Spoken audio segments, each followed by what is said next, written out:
axles, thinking Hellcat engine. Oh, man. We're gonna split this truck down the middle, not only front to back, but side to side also. Cut it in fours. I'm gonna have to put all that structure back in. This is gonna handle like a race car. Parts of this is gonna be wider than this truck. This 1998 AMG G-Wagon, we got it all the way here from Russia. They definitely missed the mark on this one. Just start fresh. Grab a grinder and a welder and get after it. This is like Christmas. The seats actually appear to be floating. That's cool. I want to put Texas on the map. Oh, man, I got a brain freeze. I'm Bill Carlton. I built my first truck when I was 16. And ever since, me and my guys have been out here creating with our hands. Building the biggest, lowest, baddest custom trucks and cars in the game. People don't come here for what they need. They come here for what they want. This is Texas Metal.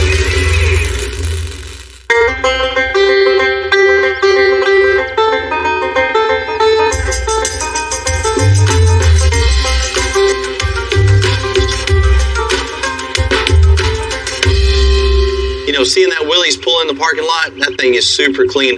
You know, not too many projects roll in the shop that look this good. What's up, fellas? How you doing? Oh, Willys, huh? 60 Willys, yeah. Nice. First Jeep. You know, the Willys Jeep pickup looks more like a standard Jeep design, but with a longer wheelbase and bed. There was only a couple 100,000 of these ever made. Where'd you find this thing? Did you build it yourself? Or? No. Come from the northern North Dakota. That's a little drive for you, huh? Yeah. About 1,200 miles. You want us to do something to this thing? It looks perfect. It's been always dream when I've retired to have a custom vehicle, something I can show for my hard work. You're in the right spot. There you go. When I come back to get the truck, I'm going to take a few weeks off. I'm going to show it at car shows, and I'm going to sit there and I'm going to polish that baby. Yeah, he'll probably polish it so much he'll rub the clear coat off. It's crazy. You couldn't find a nicer one to tear up? I'm sorry. Man, there's going to be some Willys guys just, ooh. That's all right. We're both going to be getting some hay mail on this one. Yeah, when you're done, though, they'll want one. Yeah. So what's your overall dream for this thing? This thing looks like a Matchbox car. I want it to look like a powerful bulldog, a little wider in stance. The stance is everything. You just want people to get out of your way. You just want this thing to look mean just sitting there. You know, something like this, we can take this car and cut it all the way down the middle and give you some more room in the cab also, and just widen the whole body. And then let's give you some more leg room by cutting the cab again and making it longer too.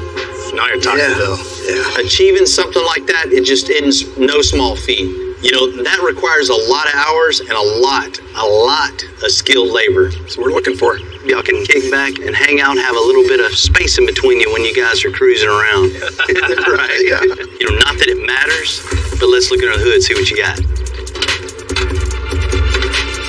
There she is, Bill. Straight 6. Oh, man. Super Hurricane, huh? Yeah. What kind of horsepower this thing got? 105. 105. Yeah, that's definitely no Hurricane. No, we need to pump those numbers up. My lawnmower's got as much horsepower as I got. What do you think about putting a Hellcat engine in this thing? Great. Fantastic. That's what I'm looking for. I'm looking for the horsepower. We on the same page on that one. We're on the same page. Yeah. Horsepower. Let's check out the back of this thing.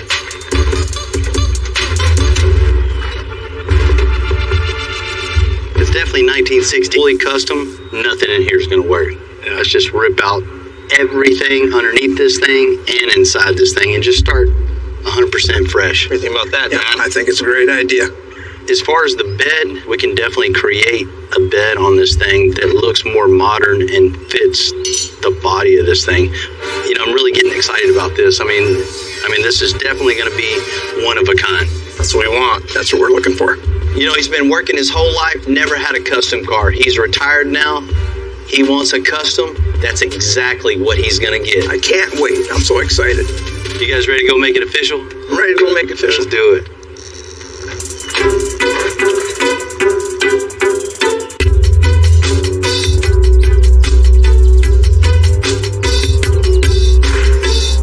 This 1960 Jeep Willys is really, really nice, in good shape, good running truck. But this isn't our first time taking a good-looking vehicle and chopping it all up. You know, sometimes we get people with crazy ideas, and this Willys is one of them. This thing could be in a museum. I know the Willys people are just going to cringe when they see us tearing this truck apart. Million challenges to this project. Because this guy wants this truck longer and wide front to back, but side to side also. That's just not cutting the cab up and making the cab bigger. Everywhere you look on it, every quarter inch on this vehicle right here is going to be touched, customized in some way. To the engine, to the axles, to the bed, tail lights, bumpers, everything is going to be modified on this. That's going to push everyone's skill to the max.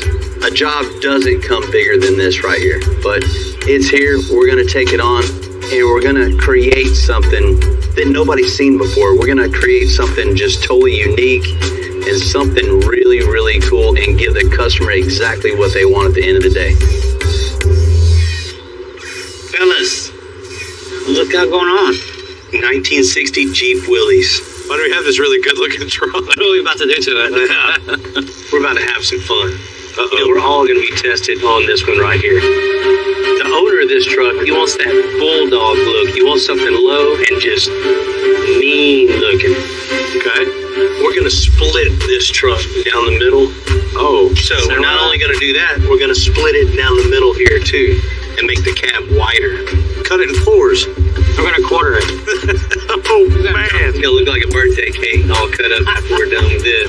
that's all. I mean, you're looking at dash, hood, grill, Core support. everything, right? Everything. You got a lot of work ahead of you, buddy. A lot of work. You know, a little bit of the sheet metal we're going to use. The rest of the truck is going to be 100% brand new. My parts list is going to be wider than this truck. What are we going to use for Go Fast? I'm thinking a Hellcat engine.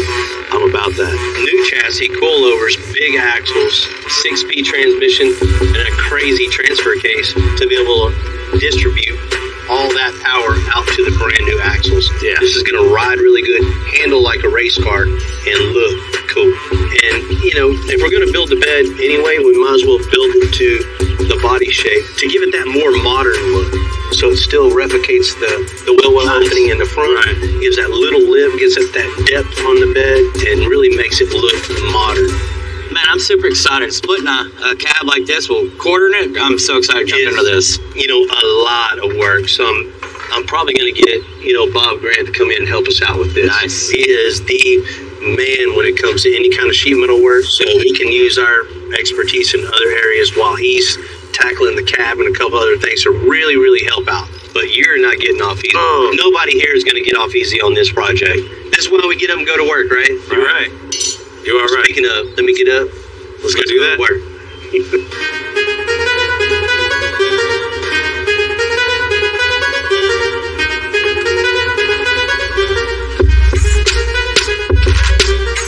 First things first, Tim and John are going to tear it down.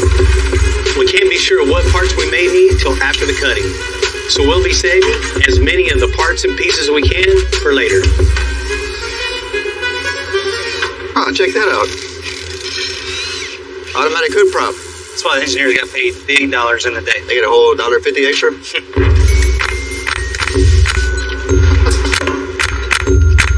Just like any car in the 60s, hadn't been taken apart in a while, the bolts are probably rusted together. Go ahead. You know, we've been doing this long enough that the Jeep could look really nice on the outside. But as soon as we get tearing into this paint, it could be really torn up. Get all of this taken out, put it all in a crate, send it to sandblast. So we just rolled a cart underneath it. We're gonna make some stands for the cart. If you only knew how many cars and trucks have been on this cart. A lot. All right, now we got it on the cart. Now we can roll it back this way. We'll pull all the chrome off, pull all the windows out, pull everything out of the interior. You know, this is just one more fact how much simpler it was back in the day. Nowadays, if you took the dash out, you'd have 500 feet of wiring and sensors and all that stuff. This is as simple as it gets, but as you can see, 60 years later, it's still functioning and it still works. Now we have all the windows out, all the trim off. Now this thing's ready to get blasted.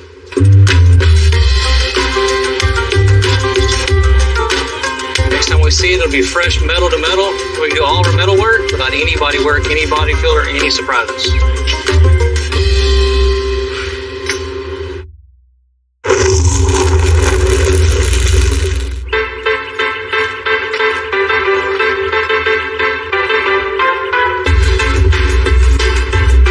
The 1960s Willie G pickup is back from blast. You definitely want the steel to be as good a shape as possible before you cut it. And it looks better than I hoped. This thing's in really good shape, man. A little bit damaged, but that's nothing for the age of it. I'd like to look this good when I'm 60, but I look worse than that now. When you even maybe in 1,000 ways it could go wrong. You know, there's only a few people I can trust with that level of metalwork. Bob Grant is definitely at the top of that list. Robert, what's up, man? Man, haven't seen you in a while. How you doing? It's been way too long, man. Way too long, man. So what you got planned for me? The owner wants just that bulldog look when he's coming down the road at you. Okay. And that's what this isn't, right? It's like your grandpa's old farm truck. Right, exactly. What I want to do with this is just cut it down the middle and make it wider. Yeah. If we're going to do that, we might as well cut it down the back also and give him a little bit more foot room. Damn. Right? Both ways? Right. Holy crap. That's a lot of work. It's a little bit nothing for you. Hey, Bob Grant. If there's anybody I'm going to call in to do some badass metal work, it's Thank you, man. Appreciate it. Hell yeah. I've worked with him before and hung out with him at numerous car shows. Just an awesome dude. So what kind of measurements you got for me? Something Man, round and you know, cool, or- something like this, I'm thinking probably 8 inches in the back and maybe, 6 in the front, so it doesn't look so exaggerated. Oh in yeah, the it don't front. look like you did it. I think that's the true definition of custom is you know something's different, but you don't really know what it is. We'll have it done in a day or two, huh? Right. I got you all set up. I got, Okay. you ready, I'm ready. Yep, I'll break some.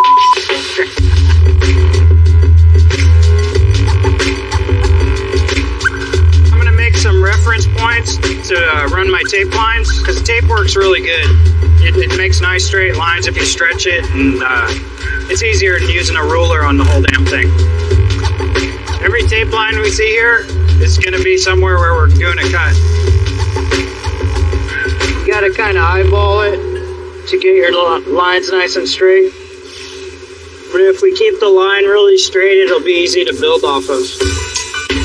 This grill area, we're actually gonna cut it out right here.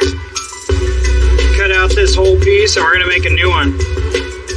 Then we're gonna stand back and look at it and put the headlight where it looks the best, side to side. And it won't look like we did any work to it, it'll just look normal.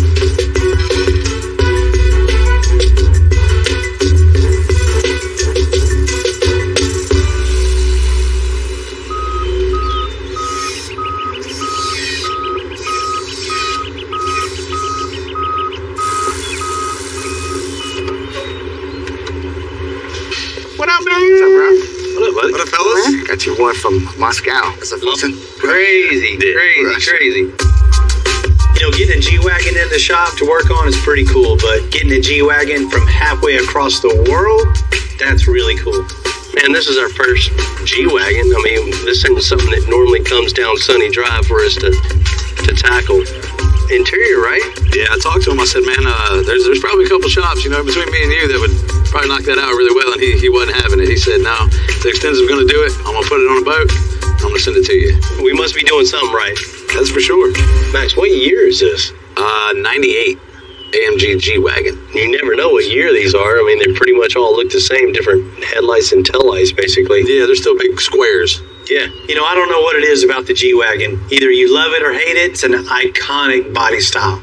The interior's stock or what? No, it's not stock. It's been done. Ooh. Got some diamonds.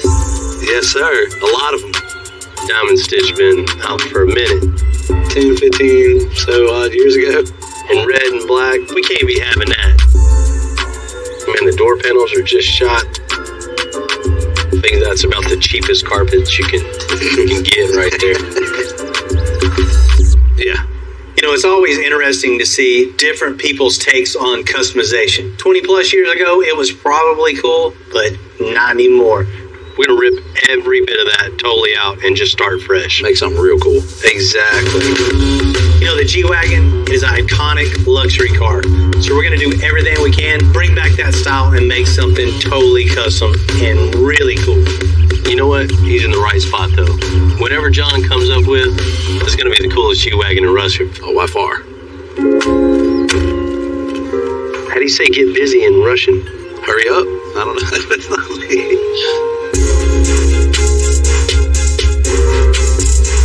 Man, it might sound strange. All the cars, all the trucks we built over the years, this is our first G-Wagon, so I'm pretty excited to get it in and put our spin on it.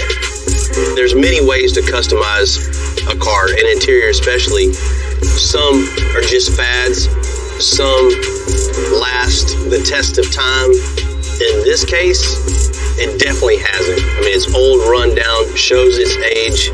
It's time for an upgrade. You know, Mercedes brand is well respected all over the world for the high-end finishes. And that's exactly the standard we want to keep up. It's something to make it look current and also stand the test of time.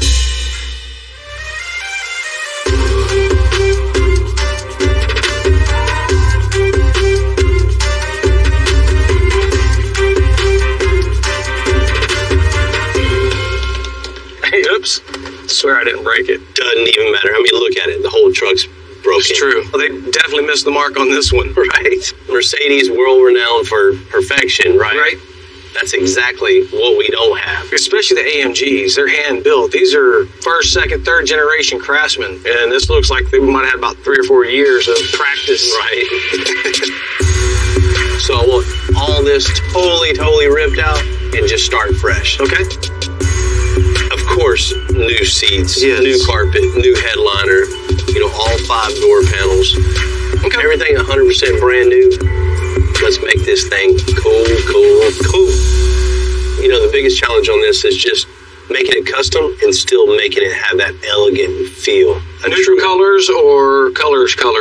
The right tone is going to be even more important in a vehicle like this for sure. Oh, absolutely. I'm thinking, you know, a black car, probably just a deep brown. Keep with the natural neutral colors. Okay. You know, with the right stitching, right accents are going to look really classy. Okay. Well, I got one other question, though. Jump seats in the back. What are you thinking about on those? The junk seats.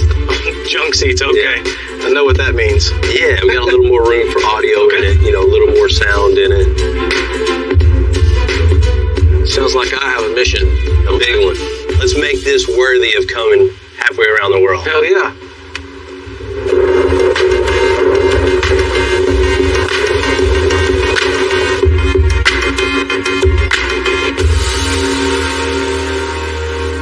Hey, that's a cool ride. Pretty neat, huh? Yeah. We got it all the way here from Russia. They put this thing on a boat and sent it to us just for interior. Okay. That's cool. It's in pretty rough shape. Got a little bit of a chore ahead of us. Yeah? What are we doing to it? I say we start by tearing it apart. Tear the dash apart, get the seats out of it, go from there. No way. Check that out. Is that what I think it is? It is. That's the center cap to a wheel. I don't even know what the purpose of it was. So until we take it all apart and tear into it, we really don't have 100% idea of the truck over time, and try to put some thought into why they did what they did, but it really doesn't matter. What's going on up there? This used to be a silver truck with a sunroof. Oh, big. So now the fun part. Let's get creative. Awesome.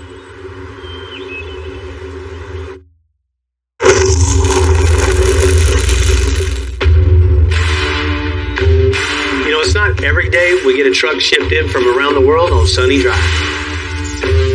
Now that we have this 1998 AMG G-Wagon, John and Jen can get ready on building that one-off interior that's worth the trip.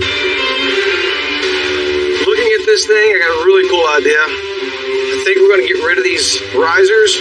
It's just a big ugly box with a door on it. We don't like that, so we're going to throw this away and make new brackets that'll have the seats actually appear to be floating in the car. So what we're going to do to make the seats float is we're going to use some 2x2 square tubing. that'll sit on top of the transmission hump and float out across each side, so the seats will sit on top of that. So when you look underneath it, it's just solid open space, and it's gonna look really cool. Floating the seats is cool, but I'm thinking we should take it to another level and float the subwoofers too. I'm actually gonna take the woofer enclosure and attach it to the seat so it'll move with the seats. Be really good for the truck, nice tight bass response. Floating subwoofer enclosure is cool, you know, but this alone, kind of boring, so we don't do things like that around here, so we're gonna spice this thing up a little bit. I'm just practicing making sawdust. I started when I was 17 years old. My first job was in a stereo shop. Left school early every day and went to stereo shop and went to work. So get a dream, don't give up. Still remember the comment my mother made to me one day. She told me, John, you can't do that. Well, why not? You can't compete with those guys. No, I am those guys. Right, exactly. Exactly what you just said. Okay, here we go. All right, so John is gonna work the resin, and I got our glass pieces already pre-cut. I'm gonna play nurse to his doctor and start handing him pieces as we go. And done. Well, everything's set, ready to go. Got it all wet out. Looks great, so now she gets to body work it. Joy!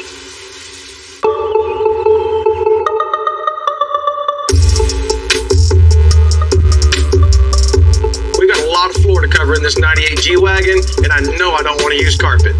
So I got looking on the interwebs, found this really cool place called Clark's. Just looking for a little bit of inspiration around here. Hey there, I'm looking for Christine. Awesome. Hello. Hey Christine, nice to finally meet you. I'm John. Nice to meet you, John. You know, we got this really cool truck that someone sent us from Russia. That's amazing. And we're making a wood floor in this truck, so it ought to be just wild. So Yeah? you're the wood expert. I figured I'd come by and check it out and see what you had. All right, well, let's go take a look. All right, let's see what it is. Wow, look at all this. This is awesome.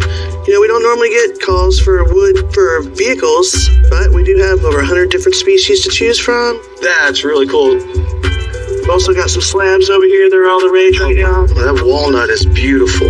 I could go broke here. You know, for an interior guy that loves woodwork, so much to choose from, just want to put it all in my pocket and take it home. You ever seen Purple Heart? Oh, that's one of my It's a favorites. Looks like it's got a nice curl to it, too. Yes, it does. Wow. I was kind of thinking maybe we can find something a little bit thinner to be able to work out. You want to check out our veneers? Oh, I'd love to see what We you have, have for we have a great line of veneers over here. Sounds perfect. Let me Let's show check you it out. those. A veneer is a very, very thin sheet of lumber. It's actually cut from a wood log. Anytime you're going to buy a piece of veneer, it's going to be the only one like that. Oh, wow, look at that. That is really nice. Here you can see where it book matches together and they've laid it out. Basically, it's where they slice it off the tree. I actually have some over here. You can get about 25 sheets of these in a 3/4 inch board. That takes a big razor blade. Yes, it does. Veneer is a great way to get the most use out of a beautiful piece of wood, especially if it's highly figured. You know, thinking about it, I do believe veneer is the way we need to go. The thickness to be able to fit with everything. We can glue it down to our aluminum substrate and it'll work out perfect. Man, this is really, really nice. I'm almost thinking that burl may be the way we need to go with on the floor of this truck. It's almost a growth off the side of a tree. It's not into the grain or anything. So when they cut this and shave it down and roll it out and lay it down, there's no discernible grain pattern to this per se. That's Well, my really, favorite. Okay. Heck yeah, let's check that out. Oh, that's what I'm talking about right there. Look at that. Nice figure, good book match, darker color to it. I definitely think this will be the one that we use, so. You sure? Yep, that's the one. Okay, let's get you wrapped up.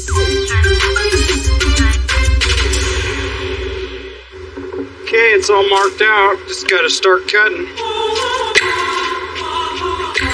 You know, there's an old saying, measure twice, cut once. You know, that's especially true when you're quartering a near-perfect 1960s Jeep Willys. You know, Bob's done a great job prepping it, but now it's the moment of truth. You know, his first cut's gonna be right down the middle. It's a little bit more difficult because the way Bill set it up, we can't just, add 8 inches down the whole thing. It's got to turn into 6 inches by the time it gets to the front here.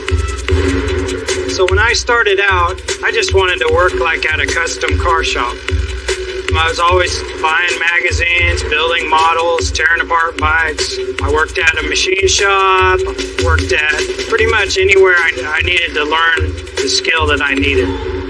One of the tough parts about this job is going to be the roof, because as soon as you cut it, I'll cut across here with the cutoff wheel, and then I'll cut from the bottom here.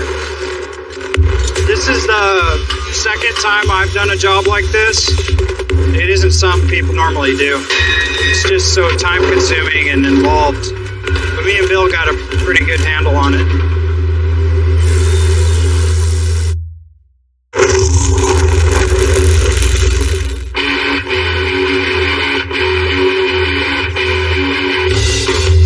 The 1960 Jeep Willys is cut in half. You know, Bob can get to cutting it side to side. You know, to save a headache later, he'll be cutting around the door jambs. So we'll need to replace as little metal as possible. Okay, now that we got the wider, we're going to work on the longer. So the cut, I decided to put it here because that's the high part of the crown. And that's the easiest to fill in. Because if we filled it back here, we'd have to make kind of a sloped piece. But here we can just use a flat piece of metal and then just hammer it to shape. When we do the roof on this, that's going to be probably the toughest part. It gets really floppy when you cut it in quarters like that. There's no supports. That's what you got to watch out for. You'll get a piece in your eyeglasses. So you got to be really careful when you're doing that. A lot of people start out wrong. Certain ways and techniques you got to do it so it turns out right in the end. You don't want to build yourself into a hole. We also got to cut the inside, and that's going to be a little bit trickier because we got to miss a bunch of stuff.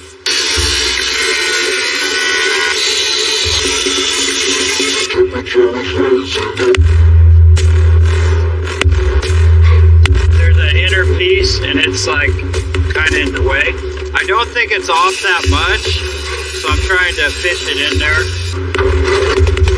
See, there we go. We're gonna have to cut through multiple layers, so I'm gonna have to do that with a really long Sawzall blade.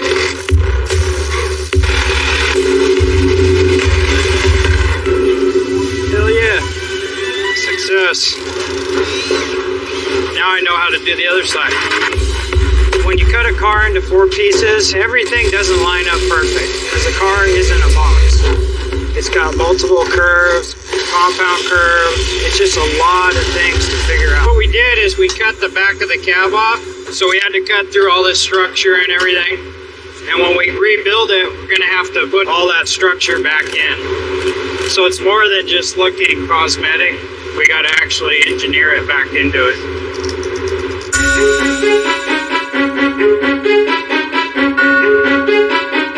I love the direction we're going on this custom interior on this 98 G-Wagon. Wood floors, floating seats, and now for a custom console. We're going to go ahead and draw up the center console. We've copied and pasted the same object a couple of times, and that's how we're going to get our stack. And we're going to laminate those together to build up our height. Traditionally, John would probably fabricate this using hand tools and running around the shop. But the idea is we're going to let the technology do the work for us so that it frees us up to go and do some of those other hands-on fabrication techniques we like to do. This is super easy for me to do. This is totally in my wheelhouse. It comes from doing trade shows and scale models for over 20 years. Cool. Yeah. So we're hanging up right here. Yeah. All right, so we're going to massage the first 2 so that we get over this build out. We just pull this out, flush trim it to the hole. Yep. And be done. That's the parts that the robot can't do. I mean, I guess it could, but I'm gonna outrun it.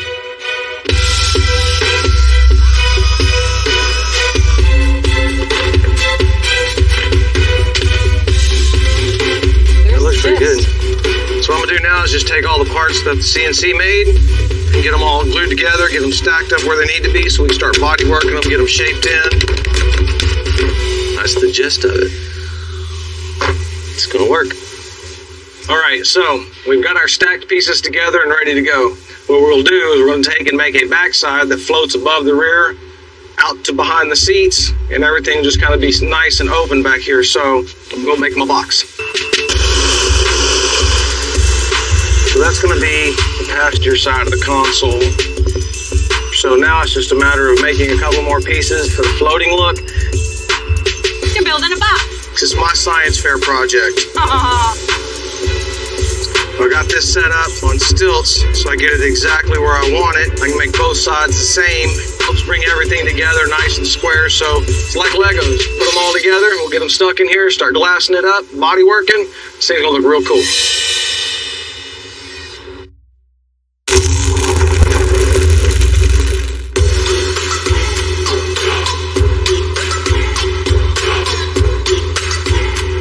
The 1960s Willys Jeep is officially in 4 pieces. But before we can weld it back together, Bob's bracing it together to add structure back into it. Then we can weld it all back together, make something totally different, something that's never been made before. This is gonna space out the back of the cab, and then we're gonna tack this to the cab.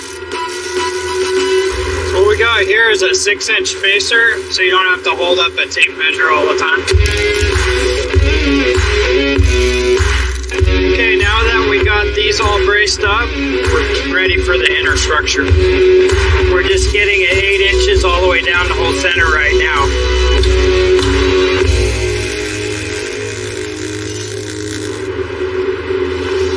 Now what I'll do is I'm gonna match this curve to the roof, and it should hold a nice flow.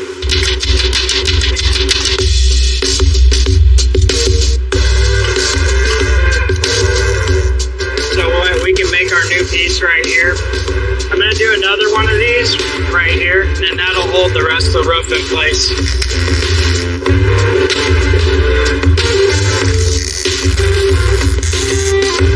Oh yeah, that looks perfect. On a build this complicated, everything comes down to what we do as we build it back up.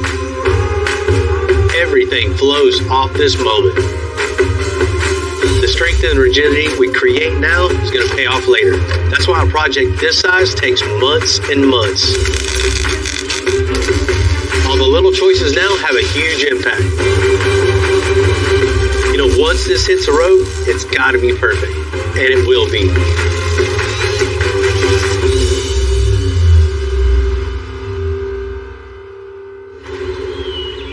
I got something. Is this what I think it is? Yes, it is. Wait till you see it. We'll scoop that out right there. This is like Christmas. Yeah, I splurged a little bit. Wow. Because of all the wear and tear, it's not every day we make the floor out of wood.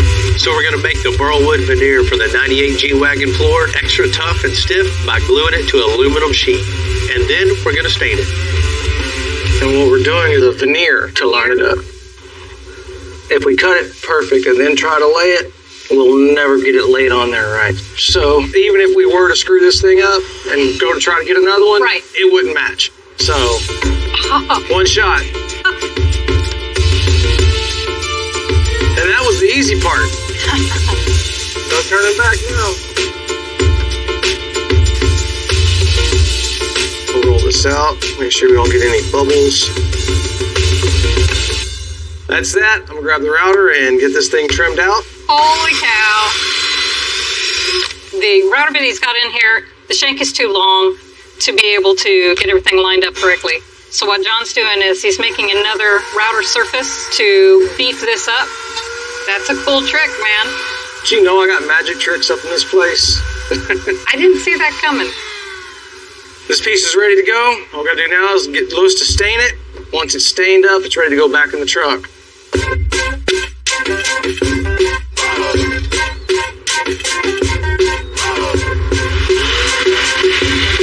All right, so John picked out this really nice burl walnut veneer.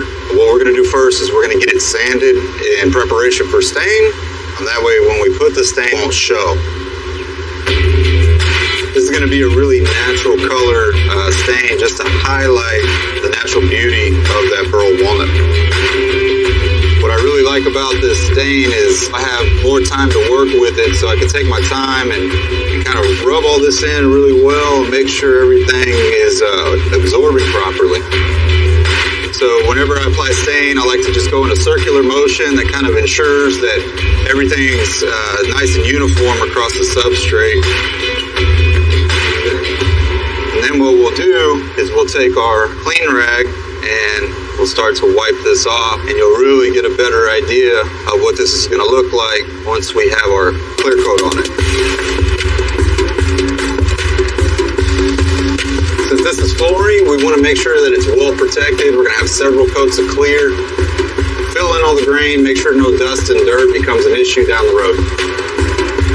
That clear really brought out the grain of the wood. I'm really happy with the way it turned out. Now we just got to get it over to John.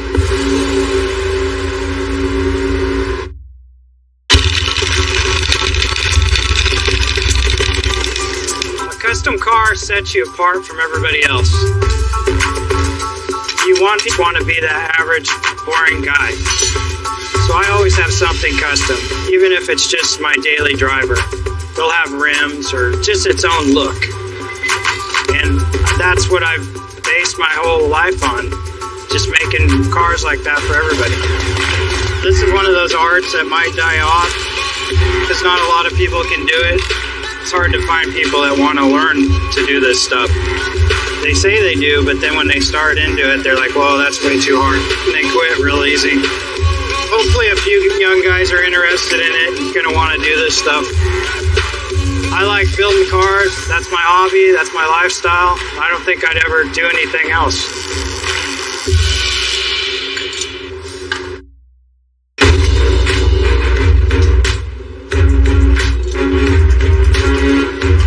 In the custom game, you're never really done looking for improvement until it rolls out the door. You know, we were first thinking of neutral colors for the 98 G-Wagon, but with all the custom details that John's handmade, we're going to go bold with the Lamborghini orange leather. So, we got all my 597.11 pieces for the seats done, ready to go.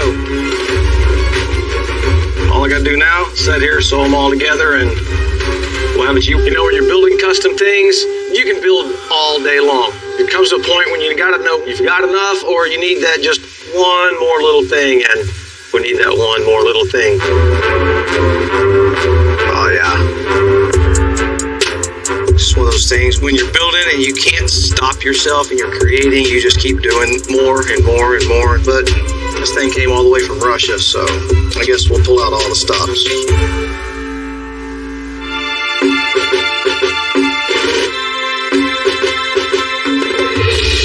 It's been a long time coming, but this G-Wagon is finally done.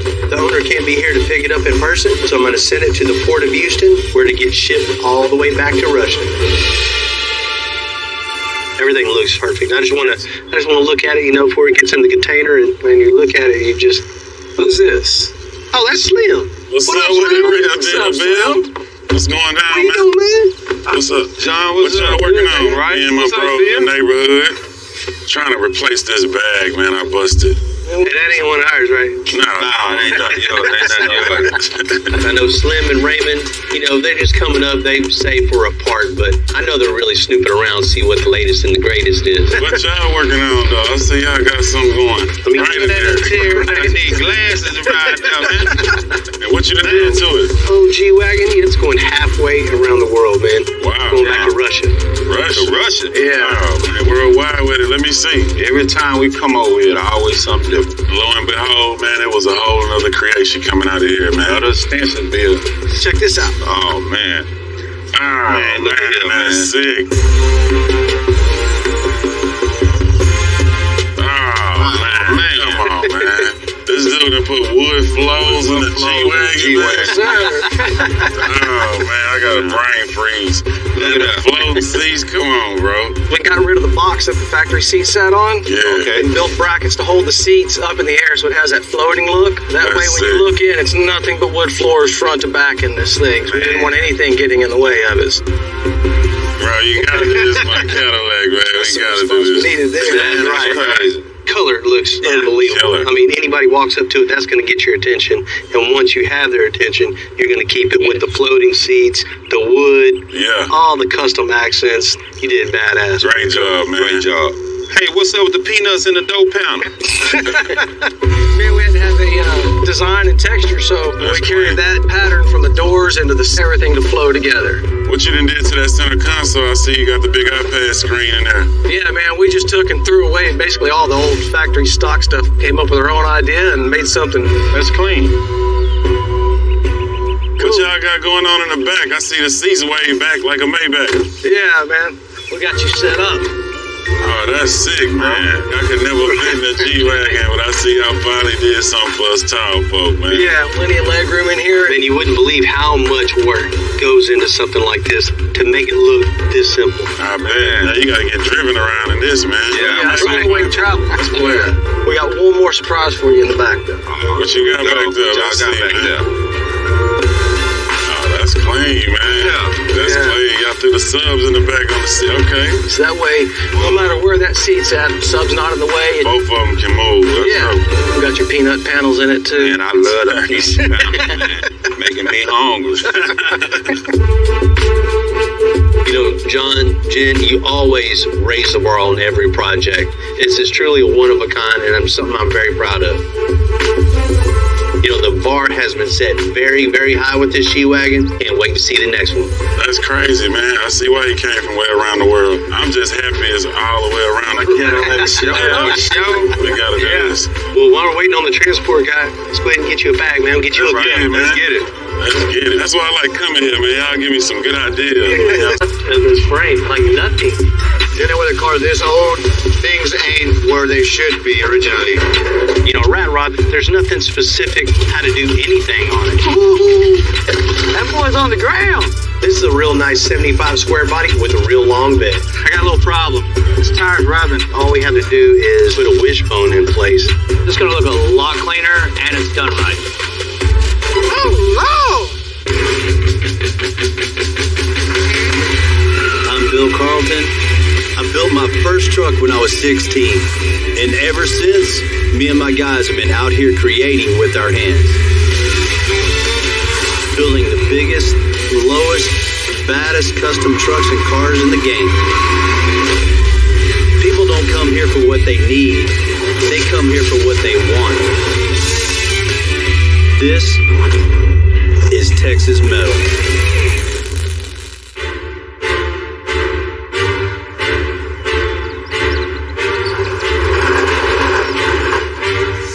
The core of Extensive is come into Extensive, have some sort of suspension work. You know, that's any custom car, you're going to have suspension work. It's the foundation of any vehicle. That's what Extensive is built upon. You know, suspensions to me were, you know, using the trade that my dad passed down to me, just using those skills to create something cool, to modify a vehicle, lower to the ground, but that little trick of maintaining ride quality and handling is not just anybody can do that. Whether it's lifted, lowered, off-roading, car shows, or really all of the above, we build every suspension specific to the customer's needs. I mean, every day you get up, you come to work here, it's something different thrown at you. And you learn to adapt, you learn to evolve, and every job that comes in, we progress and get better and better and better, and just keep pushing those boundaries. And this morning, I'm giving a vehicle back that's the perfect example for what we do. It's a 1928 Rat Rod that was in bad need of a modern suspension setup. What's happening, man? Morning, sir. Good morning, good morning. How's it going? Man, I'm good. Today's going to be a real good day for one of the two of us. Hopefully me. Absolutely, absolutely. You know, a rat rod isn't something we normally work on, but it's really cool to get it in, to really focus on. That's the reason why I brought it to you. I wanted something one-off. I wanted something really cool, and I wanted something that was over the top. Man, you got it, man. You know, rat rods are kind of the Mad Max of vehicles. They're purposely made to look rough around the edges. But when put to the test, these things get after it. You know, that's what's real cool about working on your car. You know, a rat rod, there's nothing specific how to do anything on it. So to let the creativity flow, build something real cool and unique, I mean, that's what we do. Yeah, the car's already a one-of-a-kind build, and I definitely can't wait to see what you've done to it. Yeah, one-off build for you. It's a one-off build for us also. Perfect. Let's check it out. Let's do it. Come on, Lulu.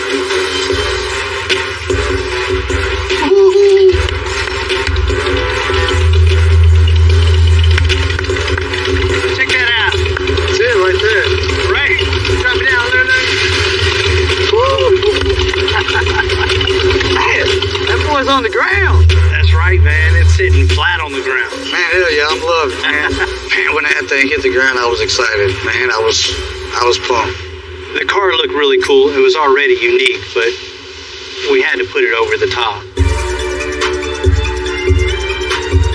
First thing we had to do was get in the shop, get it all tore apart, get those old leaf springs out of here, and just start fresh. You know, we could have just put some bags on the front, a couple of brackets, and sent it on its way, but as unique as this vehicle is, I wanted to come up with something that just grabs your attention. I came up with a cantilever system just to put it over the top. You did everything that I was wanting, plus more.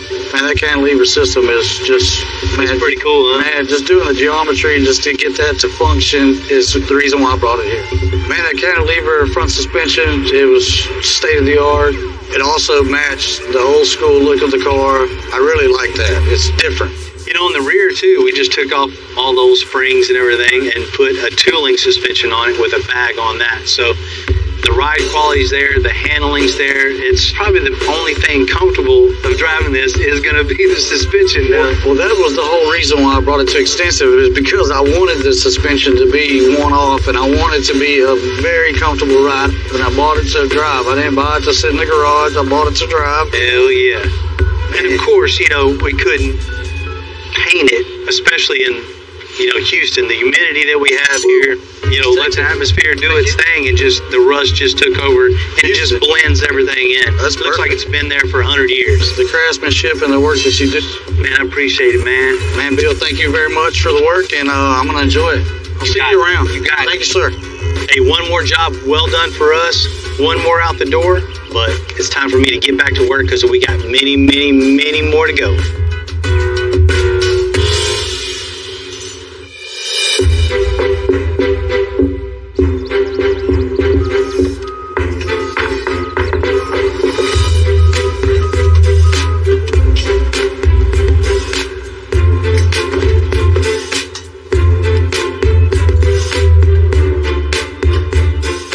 Project. Ren, I usually don't talk about your record driving skills, but a couple parts fell off on the way here. Not this time. It's ready for you. This is how we got it, just like this. Whose is this? Guy named Eddie. He's on the way. Good luck on this one, buddy.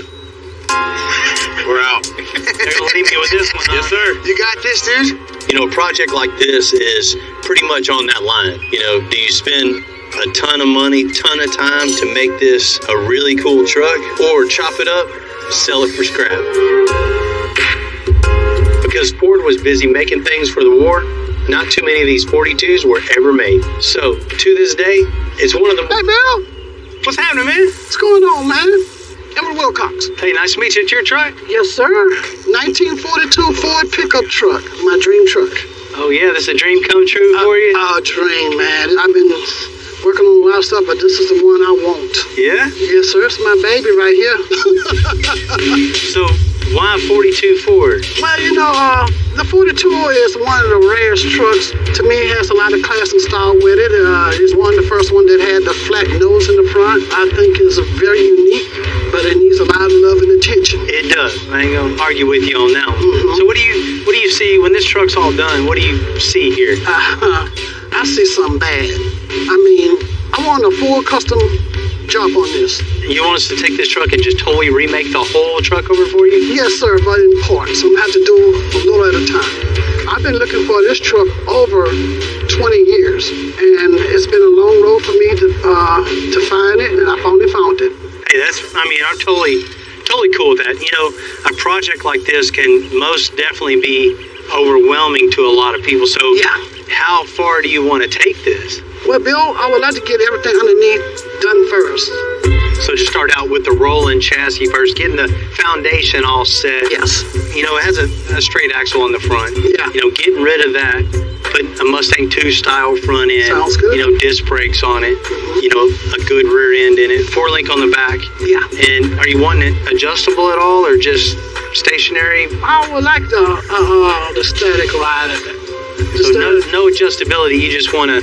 Just something that I can just enjoy. So just a static drop on it. So like coilovers on this would be ideal. Get that stance right. All you got to do is get in, start it up, and ride. That's what I'm talking about. No buttons, nothing to mess with, just ready to roll. You know, this truck has 80-year-old technology. So what we're going to do is just build a Mustang 2 style independent front suspension that's really popular in most hot rods.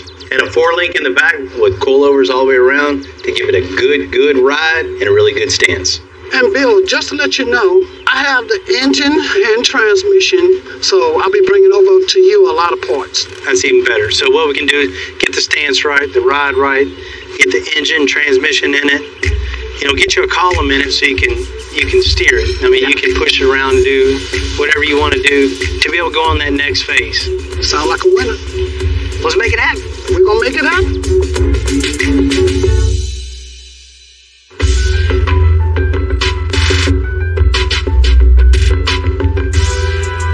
You know, this 42 Ford, it's in rough shape, you know, but it's a dream truck to someone. You know, with any dream, you got to start with the foundation. Like, you can't buy an old house and just put doors and windows in it when the floor is falling through. You got to start with the foundation. In this case, starting with a solid frame, brand new suspension. That is ground floor. That's where you start with. And then once you have all that established, you can build upon that. Then you can, you know, get the body panels right, get the paint right, interior. That's second, third, fourth, fifth, sixth stage. You know, I'm glad this truck's been brought in here. You know, we're going to get him hooked up, get him on the right track. You know, if it's us that's going to finish the truck or if he's going to take it and build it in stages all himself, this is where it's got to be started with.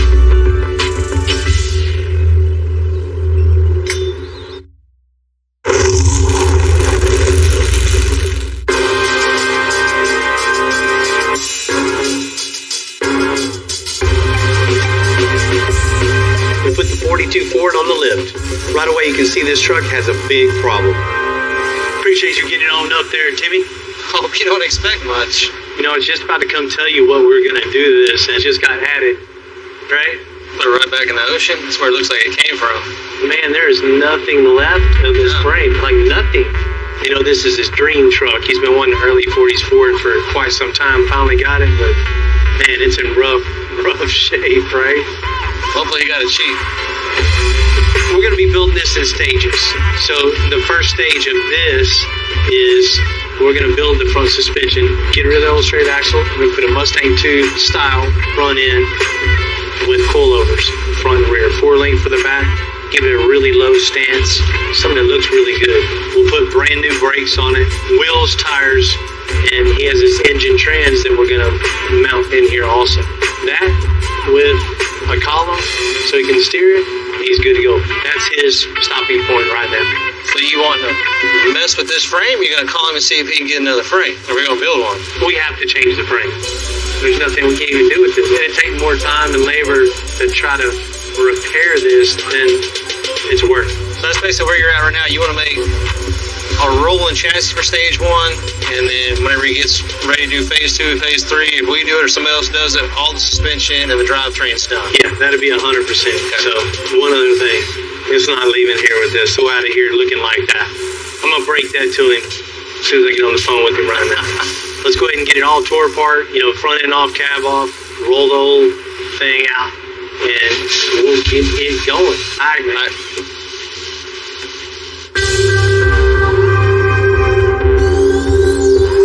Grab that corner.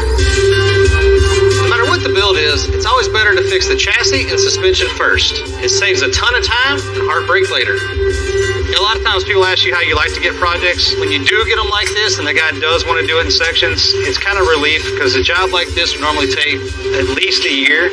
if not longer. So it's kind of nice to have something that comes in, leaves, and then we get a fresh start if he brings it back. It was the easiest teardown ever.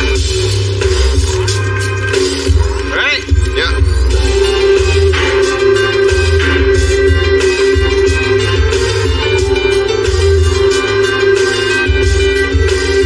Now you get the front end off and the cab off, you can really see how bad this frame is. It's all split here. It's all rusted through. This whole core support is just old and nasty. If you put any kind of power to it, you're going to wrinkle it up. Luckily, he found another frame for us to start with. So essentially, we're starting back from scratch with a new chassis, but a way better chassis. Sometimes we build our own chassis on a project like this, but to save a bunch of time, the owner sourced a used frame that's going to work perfect for what we're looking for. This guy brought in another chassis? We told him how bad the other chassis was, so he found this one. You know, this one looks like it had a small block in it too. So take some of this out, but at least the front of the frame is all still there and it's not rusted all the way back like the other one was. Yeah. Just get in there and bolt it up. Take some of this other stuff off and then we'll go from there.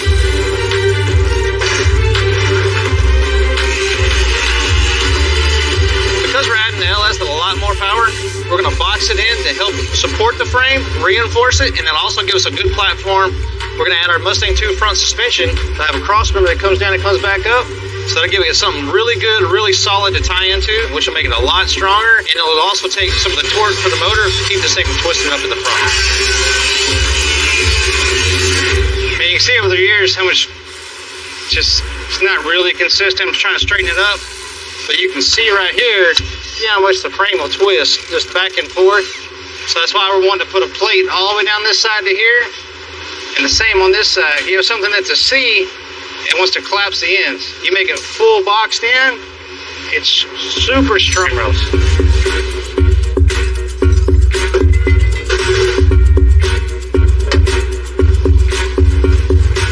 Basically what I want to do is want to line up this corner with this corner so it gives us this whole valley that the weld will fill in all the way down. It won't be standing up on top of the frame. It fills it in and it's a nice looking weld. Now the bottom one I'll raise up 3/16, cut it, and it'll be good to go.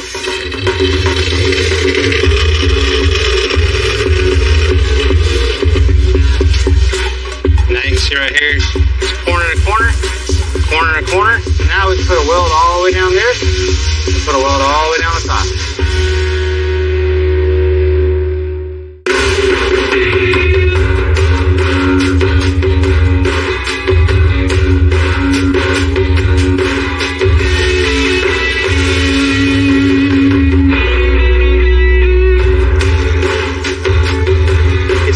See a cool truck come to the shop, especially with the old friend driving up in it. Corey, what's up, man? What's going on, Bill? How you doing, man? Good, how are you? Man, all right. This the latest and the greatest? This is the newest one. This is a real nice 75 square body with a real long bed. Corey owns a local body shop, and I've known him for a long, long time. So what's up, man? What you got doing? Let me show you what I got. I got a little problem. This tire's rubbing on this bedside right here. Well, yeah, it's touching right now. It is. So the rear end's not totally centered up.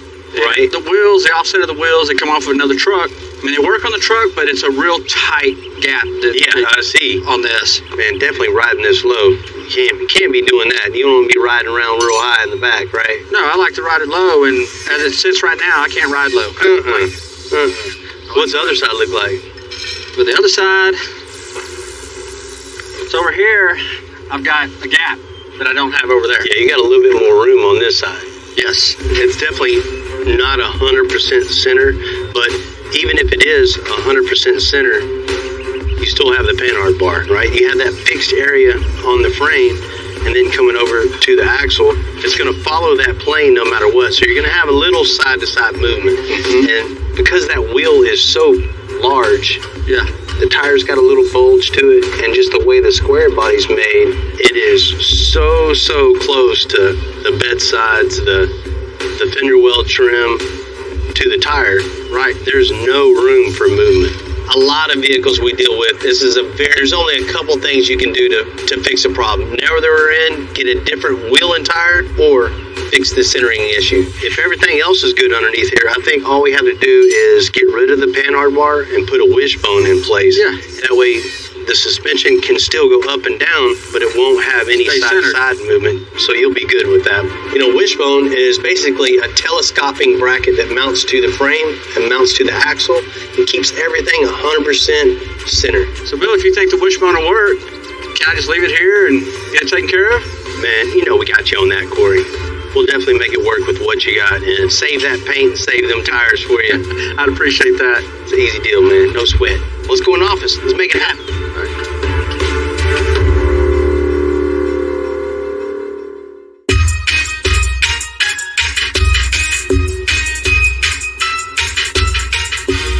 Having a custom car comes with responsibility. It's not buying a car off the lot and you put the keys in it and you just drive it wherever you want.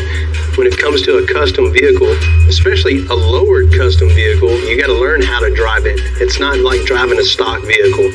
It's how far to turn with big wheels. You can't just turn lock to lock on some instances. You got to swerve around potholes because you have a low profile and how to ride with and to ride low and comfortable and not have any issues. You know, that's just part of the game when you're customizing a build that's already been custom built. You know, the issues that's on Corey's truck with the wheel clearances, you know, it's very, very common. You know, different wheels, different tire, you know, different diameter, different width. I mean, there's all kind of problems that arise anytime you change up anything.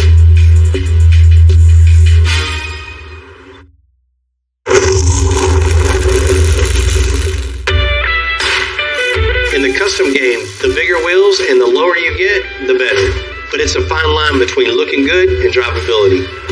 Anytime you change to larger wheels and tires, on a lower truck like this C10, you're asking for trouble. You ready? Jamie and Lulu are taking off the bed so we can get a good look at what we're working with. Come on. All right, let it down, guys. All right, thank you. All right, so we got the bed off now. We can see what we're working with. We'll go ahead and start disassembling this thing and start putting our wishbone. You got it. We got this. I'm gonna watch you do it. No, we got this.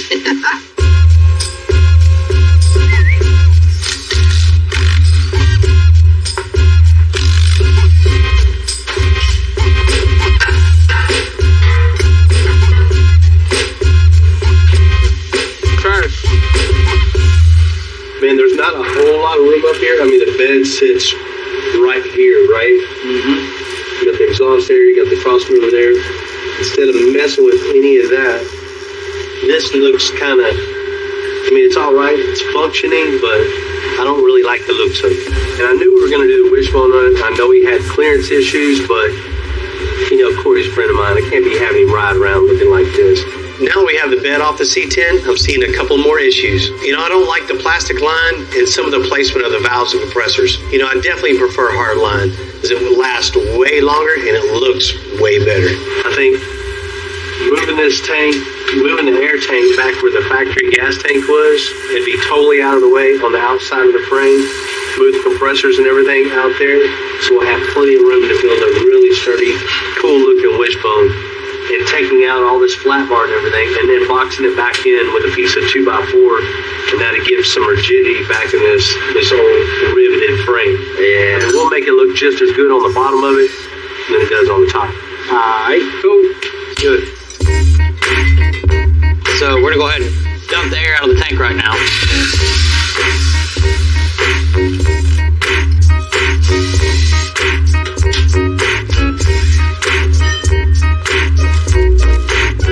Okay, so you can see they overcut the frame right here, and you know, we want it to look like it was made like this, so we're gonna make a straight line even with the notch right here so it looks nice and clean from underneath. It's gonna function better. We're gonna get rid of the DOT line, we're gonna put hard line on it, we're gonna make sure all the air management's in a nice, tidy position.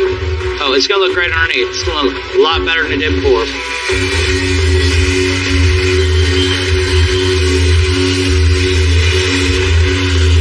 Bubble gum welds. You see, this weld's a good weld. This is actually one of our notches right here. You can see it's nice, consistent penetration right here. And then you look over this other tab right here. It doesn't flow. I can see spaces underneath it. Not only does this weld not look pretty, it's not consistent, probably not strong, so I'm gonna go ahead and get rid of this piece. Okay, so I'm gonna go ahead and cut this flat bar out now. This is my last piece. I got everything cleaned up inside the frame. We're gonna cut this out, be good to go.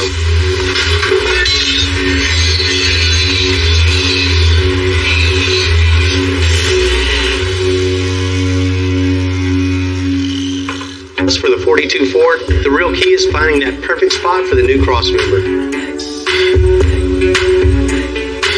Dealing with a car this old, things ain't where they should be originally.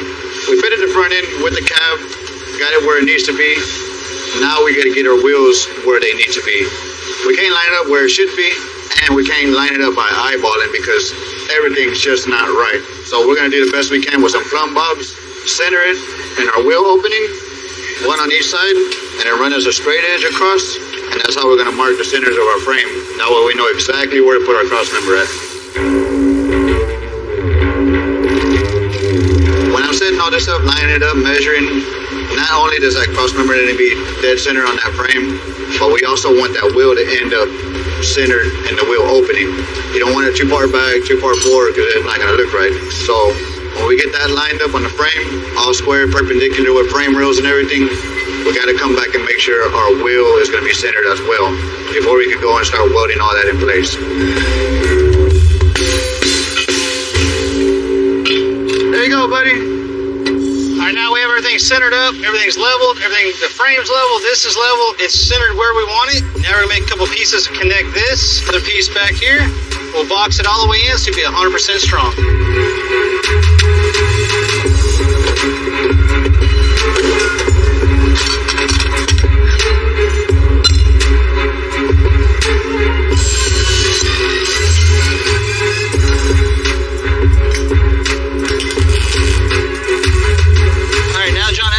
Squared up, tacked in place with a piece of flat bar. We need to make some sides for it. So we took a template, kind of measure where it needs to be, and we'll take this over there and make this out of metal.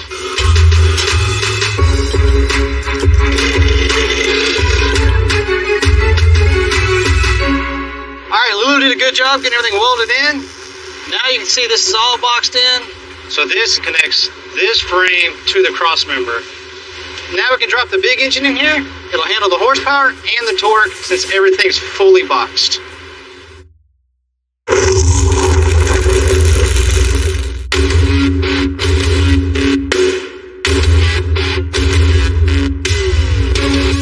We've already narrowed the rear end on the 42 Ford. And because the owner wants to ride low, we got to make room for those 22-inch wheels.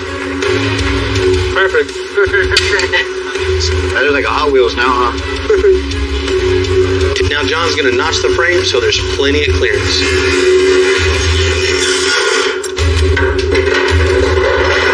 Now we got this all cut out. We know how far up our tire is going to go bottomed out. We're going to put this template inside and outside the frame on both sides, weld it up, and then cut this section out and box it all in. And we got us a notch. So basically, when this truck is bottomed out, like hitting a hard bump, the axle was going to be way up here. Of course, bigger than that circle, it's just reference. But that ride height is literally going to be about right here. So you need that little bit of space and drivability so your axle doesn't bottom out on your frame.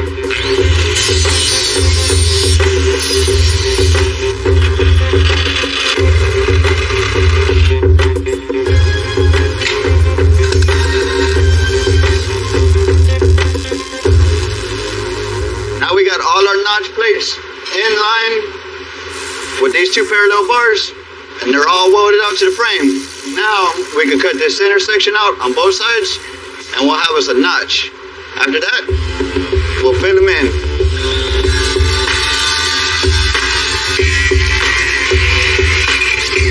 Now we weld.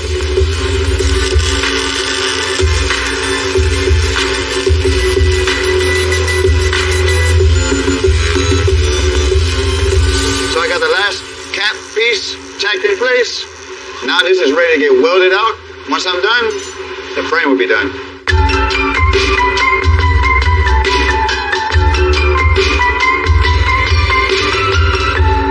I'm gonna figure out how to make a wishbone. Lulu's getting the wishbone going on the C10, which will look like the turkey wishbone from Thanksgiving when it's done. First step is get a piece of angle, then be our straight edge, clamp this to the table, and from there, get some measurements off the rear end, and come back and draw it on the table. Outside is 24. rear suspension, there's nothing holding the axle going from side to side once you remove the panhard bar. So we need something to keep everything in place. And the wishbone does that by 3 fixed points that are going to hold everything straight going up and down, and has a telescoping point that lets the two-link go up and down without being in a bind.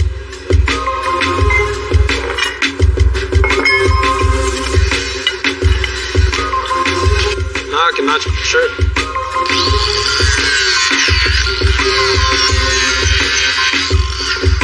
Right, here's the moment of truth. Lands where it needs to land. That's what we want right there. So now that I have these outside pieces tacked in here, now you can see why it's called a wishbone.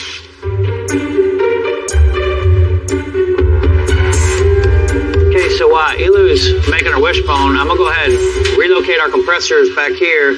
I've already started on one and got my marks for the next one. Go ahead and put my compressor here, tack it up. Then I know right where I can put my manifold, weld that on. We'll run our air lines to it. Everything to our tank, which is going up front, what we talked about. It's just gonna look a lot cleaner, and it's done right. I'll weld these out real quick. I'll mount my compressors. Then I'll be able to see right exactly where my manifold's gonna go.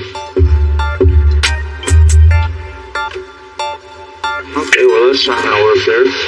The issue I'm having right now is just a clearance issue, so I'm gonna go ahead and just shorten this bracket right here for our manifold. I'm leaving about an 1/8 inch off the manifold, so I'll still have room for my air lines to go in behind the compressors.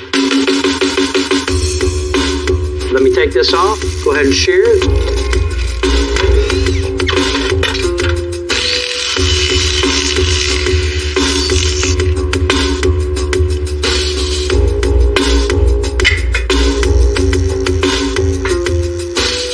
You can see there's enough room to get our airline out.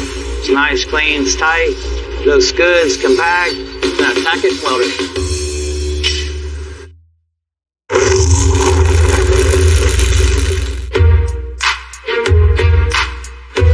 The C10's getting really close to getting done.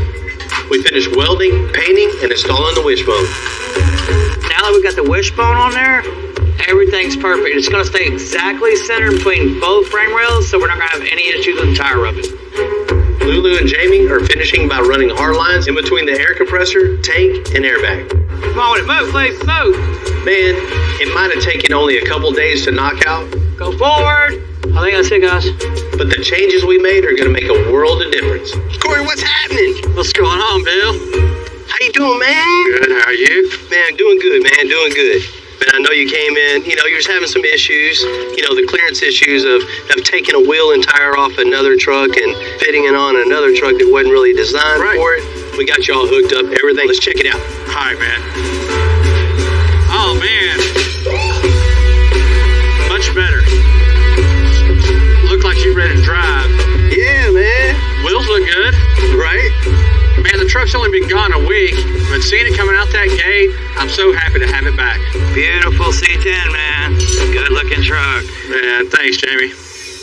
Corey, you came in, you had air suspension, of course, you got to have that riding low, but it had a panhard bar on it, but that's just how our kits are designed, right? Mm-hmm. But in this case, with those wheels and tires, with this bedside, the way a square body's designed, man, everything has to be on the money for everything to play right. Well, now everything has been redone. We cut off all the old panhard bar and just started over. We built a wishbone, so there's no side-to-side movement now. So when you raise and lower, the rear end stays perfectly centered in between the bedsides. Exactly what I needed on this one. While we're underneath there, truck need a little extra love, so. Yes. Yeah, we moved a lot of stuff around, man. Went ahead and moved the air tank, moved the compressors, moved the manifold, did hard lines to everything, cleaned everything up. It looks amazing out there. It matches the truck now.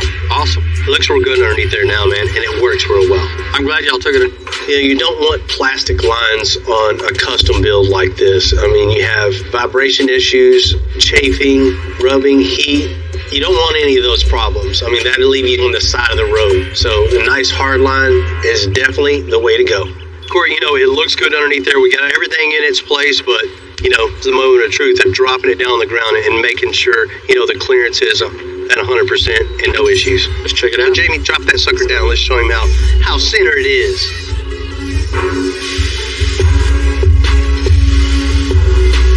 Oh man, all right. Looks like the wheels fit now, Bill. Yeah, both sides. Both sides, yeah. They clear. Right. That looks a lot better. I can already tell. Gap here, wheels clear there. Yeah, it's on the money. Same gap over here. It's perfect. Man, it goes straight up and down. Exactly what it needs. That way I can roll low. Yeah. Man, I appreciate you, Bill, and thank you, Jamie, for everything that you did. Man, you're very welcome. Have fun with it. Oh, yeah. You know, Lulu and Jamie always got my back. They did a great job. And Corey, enjoy driving your truck around as low as you like.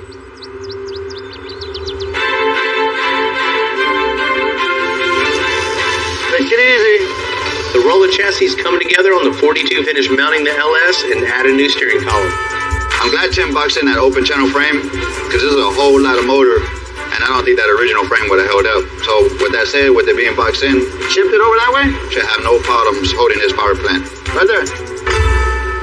So now we got suspension done, the rack in place. We're gonna install the steering column inside the truck, get it all mounted up, and then we're gonna connect our steering shaft from the end of the column to the end of the rack. First thing we're gonna do is take that bottom plate off the floor that the original steering column went through and make a new one that's flat.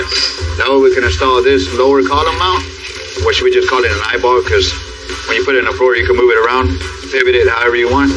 That'll get bolted back up to the floor, and the steering column will slide through here, and that's our lower mount. Now all we gotta do is make us a new panel, the same shape as what came out, on a new piece of flat metal.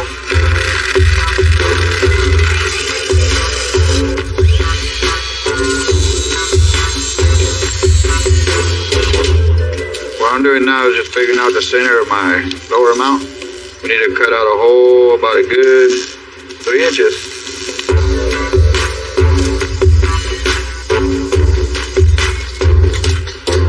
Perfect circle, see? With these bolt holes, then we'll slide our column through, and the column will get mounted to the bottom of the dash. Does it fit? Of course it does. Just about the right spot we need it. Now the only thing we got left to do is connect from the steering column to the rack and pinion. What we're gonna use is this piece of 3/4 DOM that slips into this U-joint. And from here, we're gonna come down to another U-joint with a heim that'll come right off the frame. And then from there to the rack. Take a measurement.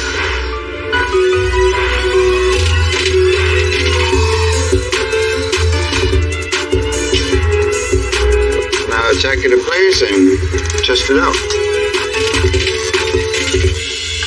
Alright, this is the moment of truth. We got the steering wheel. I'll get this mounted on the column.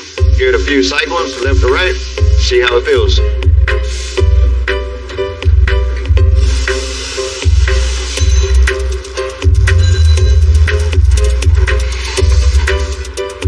Alright, everything looks good. Tire's nice and smooth. See what it does with the wheels on. But for now, all we gotta do is weld this out. Steering is done. We're getting really close to being done with stage 1 on the 42. Jamie's gonna put on those huge 22s. Looks nice. I like that. One thing that's been bothering me since I've seen this truck is that grill. So we're gonna replace it with an original vintage grill. That looks much, much better. You know, in the world of custom, there's extremes. There's extreme low and there's extreme high, and, you know, everything in between. When it comes to being the lowest of the low, there's, you know, a certain thought process of what all has to be done to create something really, really low to the ground. And you're thinking about fender wells, you know, how big a wheel is going to fit underneath there. In some cases, a new frame being built. I mean, there's a lot goes into, you know, when something's sitting on the ground like that. You know, as far as lifted trucks, you know, it's not just throwing springs on or anything like that. You know, that's a whole nother thought process of what suspension is going to work the best at what height. You know, the different shocks, the different wheels, different tires, different brakes, different everything. I mean, there's a lot to be thought about when you're building custom suspensions. Custom suspension is part of the custom build. You gotta have it. Bill, what's happening? Oh man, I'm just here, brother, waiting on you. Yeah, well, yeah, everybody's waiting on me, right? Can't build them fast enough. That's right. Man, you came in, you know, you had your dream truck and a big dream. Oh yes, I do. You know, phase 1 is complete, man. I think you're really gonna like it to finally see all those parts come together. I cannot wait, man. You ready to check it out? Yes, sir. Come on, man. Oh, Lord. Oh, man. God, you did it, brother. That's what I'm talking about right there. What you think, man? Oh, yeah. That's what I'm looking for. That's exactly what I'm looking for. And when I went around the corner to see my truck, I said, wow, I couldn't believe all the parts that I had he put together, and I couldn't believe it. I'm loving it. There you go. That's the way I dreamed it. When can I start driving? Right. We're still a little ways away from that one. Oh, yeah. We ain't driving yet. That's the next go around. But, you know, phase 1. Yeah. I mean, we took the parts that you had and just built what's becoming your dream truck. We got it on the lift and just noticed the frame was totally rusted out. So luckily you brought us a new frame, good foundation. We can start building front suspension, start building the rear suspension, coilovers on it, just to get that stance right. We took the wheels and tires that you supplied us and we put the wheel up in place and just built all the components to make the wheel and tire fit on there, to make everything work properly. And then kind of, you know, give a little throwback look with the original grill and the styling that's there too. I think it just makes the whole project look a little better with, you know, the classic styling still there. And it looks a lot better that way than how I had it before. I'm happy, man. I can't be no happier than what I am right now. Right? Well, let's check out the back. You can see the suspension and everything underneath of it. Oh, man, this is what I'm talking about right here. You know, usually you see we do air suspension or coilovers. In this case, you wanted that static, low all the time, so we went with coilovers on the back. Oh, yeah. You know, we built a parallel 4-lane so you can put whatever power is under the hood, this suspension can handle. That's what I'm talking about right there. You know, with a big notch in the frame, so you got plenty of wheel travel. So you still have that comfortable ride. With that wheel travel, still has plenty of room, so it's going to ride and handle very well and be real low. Oh, yes, sir. That's what I want. And it looks lovely. You did an excellent job. You got, and I like that. I really do. That's why I came to you. Hell yeah. Let's check out inside here. Okay. Oh, man. Yeah. Oh, y'all keep on just surprising me. Man, it's nice. That's exactly what I'm looking for right there. You know, when a truck's in a stage like this, one of the most important things, you know, once you get it rolling, you got to be able to steer it. You're going to be working on it yourself and moving it around, so you have to have a column in. Looks good. The column, how he did the work was excellent. I think that was a perfect job. Let's check out under the hood. Okay. We'll just grab it. We'll just set it down right here.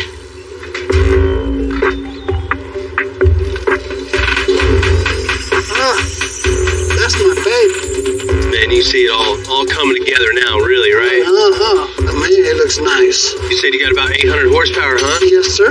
It looks right at home underneath here, right? Yeah. Built a new crossover, added the rack and pinion steering, built the control arms, up, round, lowers, we built the motor mounts, built the trans mount. Man, you set up. It looks real nice, man. You did a lovely job on everything. Hey, this is the first phase. I can't wait till the second, third, fourth, whatever, how many stages it is. That's totally up to you. A little at a time, so, you know, I'm trying to do it. Thank you, Bill. Yeah, man. You know, it's always cool to help somebody out that's been waiting to get their truck built. You know, Edwards had this dream for quite some time, and it's cool to help somebody out. That's what we do, man. See what needs to be improved and get after it. 1960 Jeep Willys. Now the work really starts getting going. Putting all that metal back in place, you know, that's a huge job. But we're just really getting started. Looks better already, huh? We still don't have an engine for it. I'm trying to find a late model Hellcat motor. Oh, Lord, look at this thing, man. I'm Bill Carlton. I built my first truck when I was 16. And ever since, me and my guys have been out here creating with our hands. Building the biggest, lowest, baddest custom trucks and cars in the game. People here for what they need. They come here for what they want. This is Texas Metal.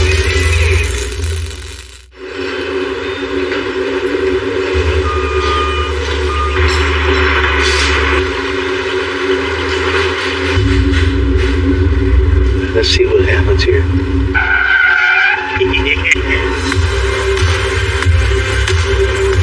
Man, it always makes for a good day.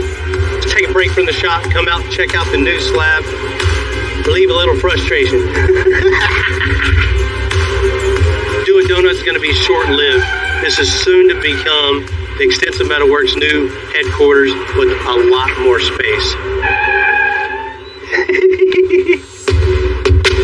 Extensive started in one small little 30 by 40 shop. For the past 25 years, we've just been building and building and building, and we're busting at the seams right now. There's nowhere else to build. Here we are, brand new property, about to build an even bigger facility, 8.5 acres, starting out with 30,000 square feet, and we'll see where it goes from there. We have plenty of space to keep going, keep progressing. I never would have dreamed this, so I can't say a dream come true, but this is the next phase in Extensive Metalworks evolution.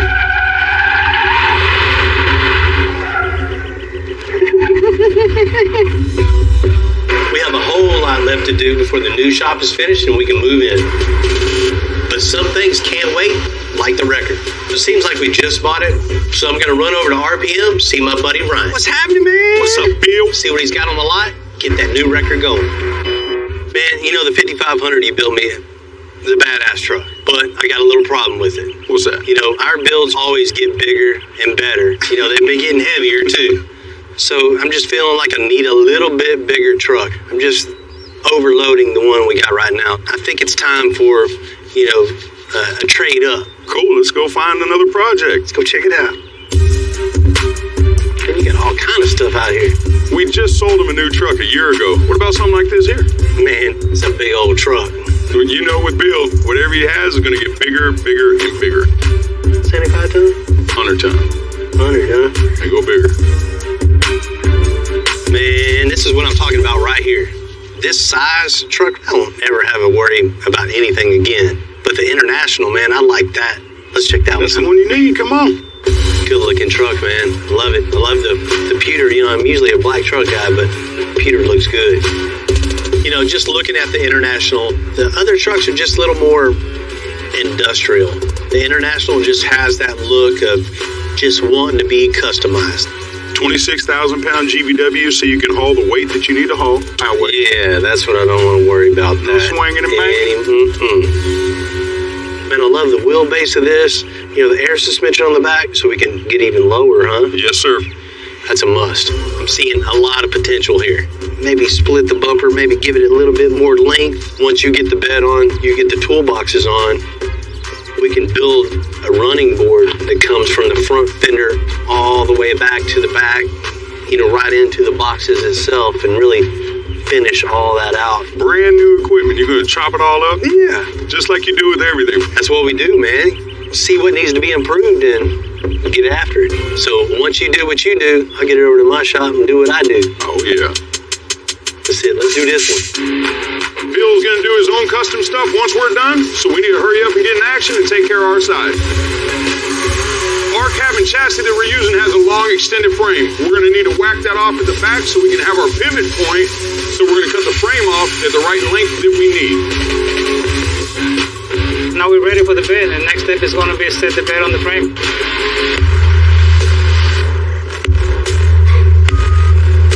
Okay, coming down. We're using a steel bed, 12,000 pound deck, 102 wide, everything that Bill puts on it. Get that welded on, bolted down, get that mounted up, and we'll move to the next step, which will be toolboxes. Okay, push. This is the toolbox that we're going to install. We call it Monster Toolbox because it's the biggest one. It's a 78 by 20. Alright. This is huge. Go in some more. Slowly. Right there. We use silicone to seal the holes. That way water doesn't go into the toolbox.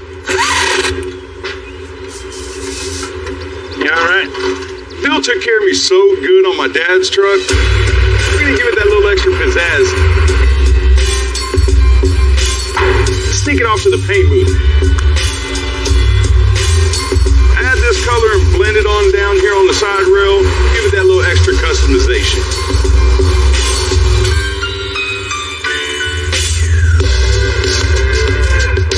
We just got the truck back from the paint. It's ready to go, so now we're gonna put the pylon, which they painted too. We're gonna do the light bar after that, and then keep on with the winch cable and tow some trucks.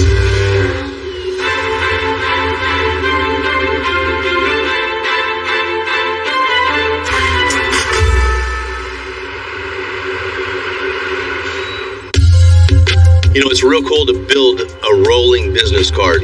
This wrecker is going to be one of Extensive's shop trucks. You know, something that we use on a daily basis that gets the job done, but it's got to look real cool while we're doing it. You don't want to be riding around a regular old wrecker, you know, that everybody else has. When somebody sees our truck go by, I want not only the wrecker community, but everybody to go, damn, that's a cool truck. Oh yeah, it just happened to be a wrecker too. What you think, Timmy? This thing's bad. Really nice. Little upgrade, right? First thing I noticed, though, it's got 22.5, so we should be Right. able to haul whatever we want. No more problems. Is the deck longer on this one, too? Way bigger, man. I mean, everything about it's just huge. Oh, RPM did real good on it, man. But it needs a little bit more upgrading. I want to build something that is not only a cool record, but I want it to be a cool truck. Well, I already know you got something planned for here. I mean, definitely got to build some running boards, you know, from the bottom of the cab all the way down where the lower step's at. From the front wheel to the rear wheels. Fenders over the wheels, you know, get rid of the mud flaps and all that. That's Make going to it look super clean. Yeah, real cool. And, you know, the front bumper, too, you know, it looks too puny on here. So cut it, split it, stretch it. So it's the same height as the running boards all the way around. Gives it that meaner look from the front. Color match it and add a bunch of lights. It's going to look cool. You know, one other thing is replacing this pylon. Man, it looks cool. They did a great job, but I think it'd be way cooler with one big toolbox back here and with the light bar sitting on top. Something that really clean it up back here. And especially down here in Texas, we need something to keep everything out of the weather. Well, the next question is, where are you going to work on this thing? It's too long for the bays. We can't shut the doors. Yeah. You got to get it in where you fit it in, right? Awning it is. Yeah. Let's do it.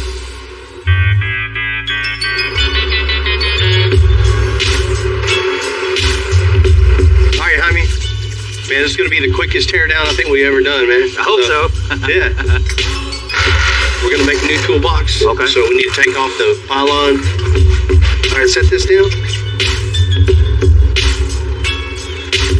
For now, we're going to leave the steps on until we draw out how the running boards are going to look. Shoot, the only thing else is the front bumper. That's it. Okay, Bill was absolutely right. That was definitely the fastest teardown I've ever done. We're in the process of figuring out how we're going to do the running boards for a factory truck. You know, a guy getting in and out of the truck every day, it works. But it just doesn't look cool. It don't look custom.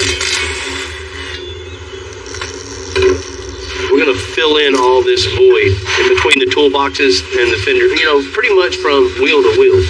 I want to have a nice, clean running board that's going to hide all this and have one long step. So it's going to look cool and be functional. It's going to be fun.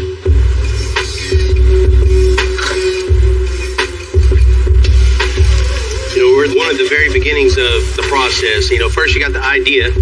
Second, we're going to transfer the idea over to the chipboard. I'm going to make a pattern. We'll check and see if it fits to it, man.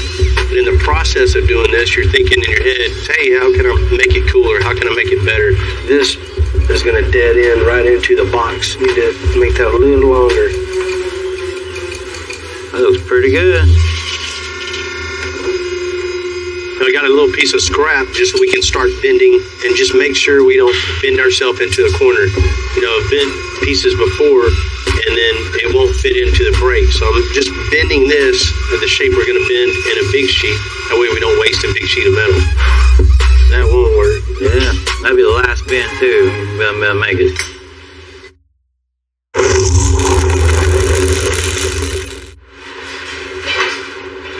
Good morning.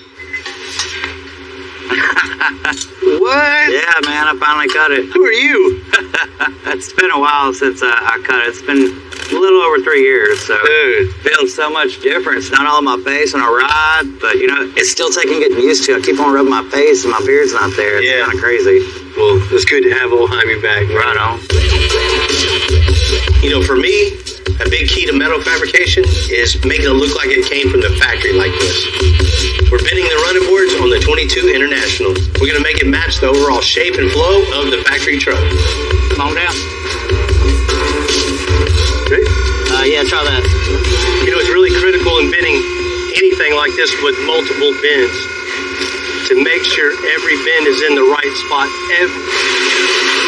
If you mess up on the first one, all the other ones are going to be out of whack and crooked. It's going to be, we definitely don't want that. We're at this bend, right? Yeah. I love bending metal. Just satisfying, you know what I mean? There you go. Shit, man. Looks good. Yeah. Definitely change the look of that thing. There's one way to find out. Push it in a little bit. All right. It's pretty close. And now you can kind of see where all the bends actually fit on the truck itself. One clean look all the way from front wheel all the way to the back. Damn, that's pretty badass.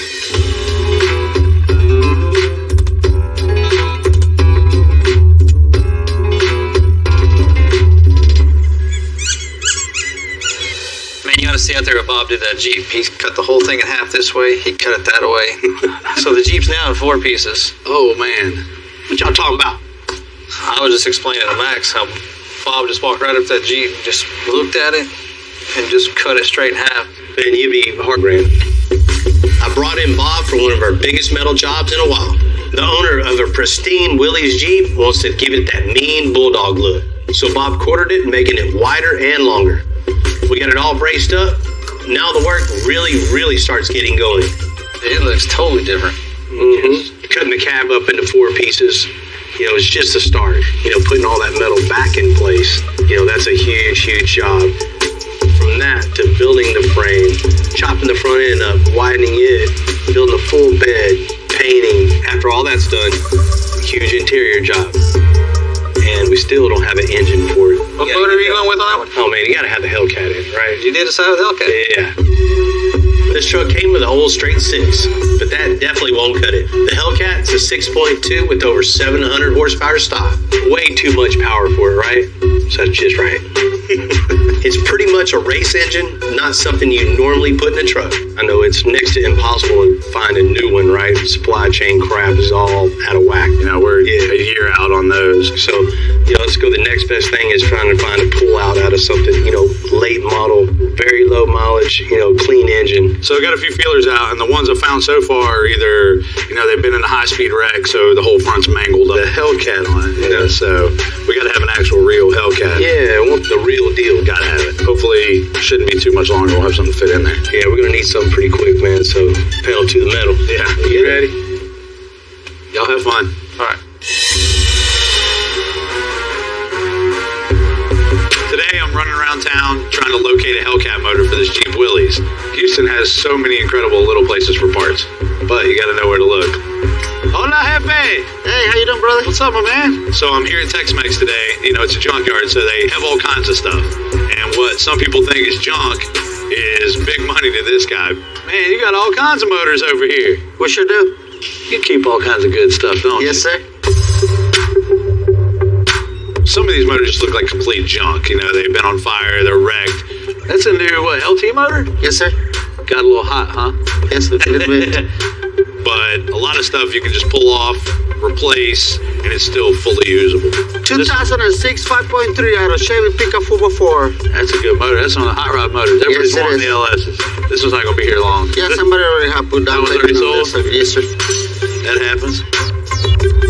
Ooh, big Cummins diesel. Yes, sir. 5.9 diesel motor.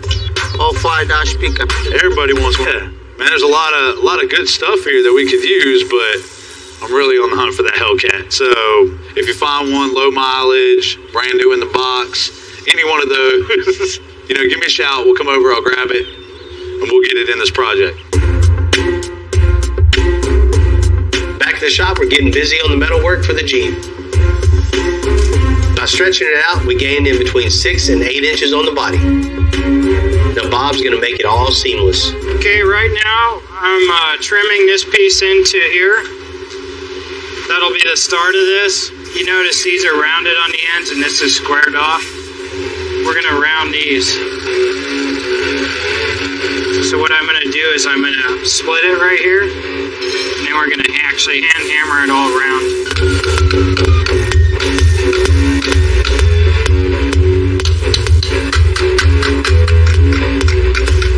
Okay, we got it all hammered out.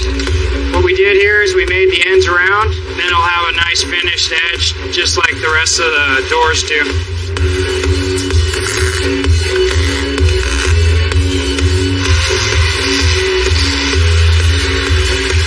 Okay, now we got this welded in. We got the lines here rounded off, bodywork, it'll look perfect. We made an extra long piece. We're gonna use about half of it to match the contour of the cab. See how it mates up to it really nicely? But to do that, we're gonna have a problem because they don't really have a roller for doing this. So we're gonna make some special tooling. It should be pretty cool.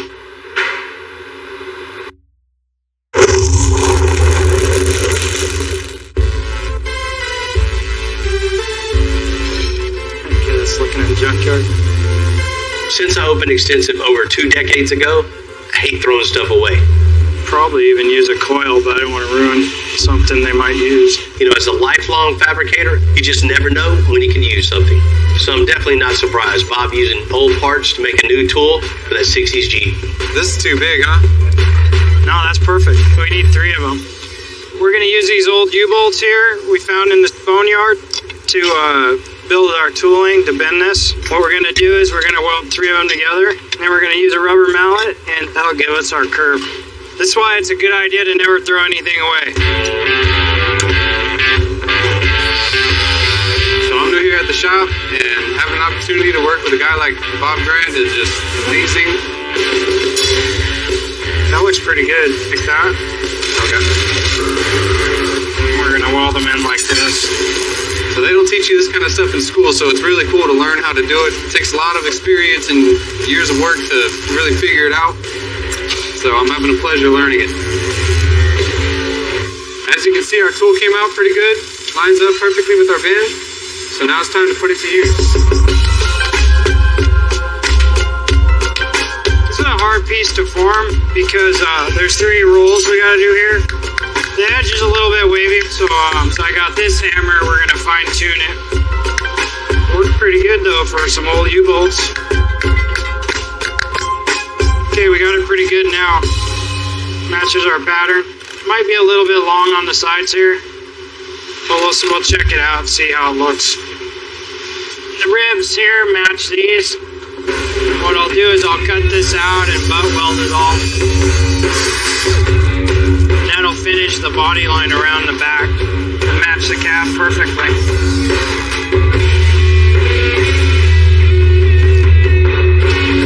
Our new piece in here. That new tool really helped us out. Matches the ribs perfectly. We'll install the other side and get it all ground up. We got this corner all ground down. All the body lines match up. Next, we're going to build some filler panels for these. Cut out our pieces and pre-fit them. And then we'll start tack welding them in there. Okay, so we got this all cut out, but when we were cutting it, I noticed there's like a good ½ inch of lead right here. So evidently this thing got hit pretty bad at one point. I'm gonna cut out that area. I'll re-roll another cap piece. We noticed it kind of hit the inner structure a little bit too. Well, you kind of see all the damage here. So this whole corner is built out of lead.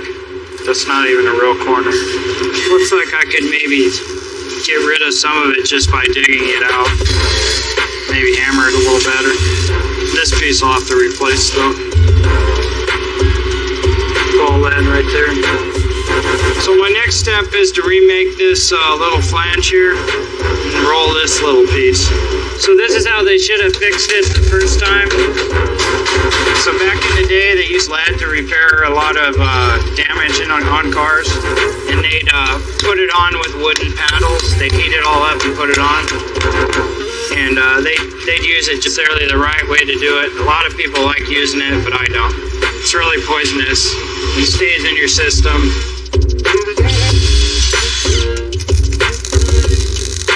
Actually looks pretty good. High octane, unleaded.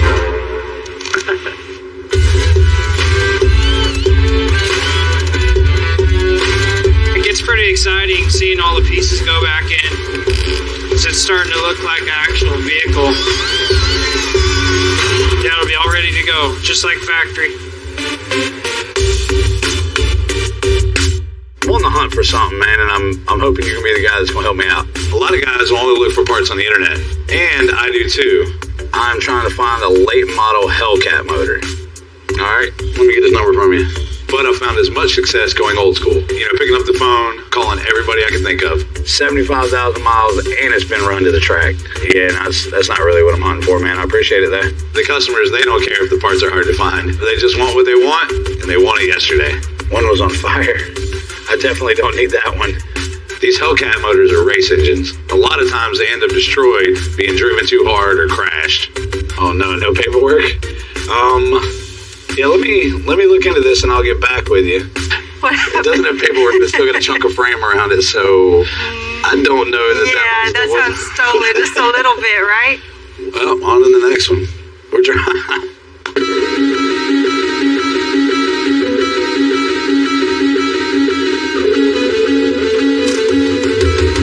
Almost finished with those custom steps on the 22 International. So Jamie's out there putting the final pieces onto the design.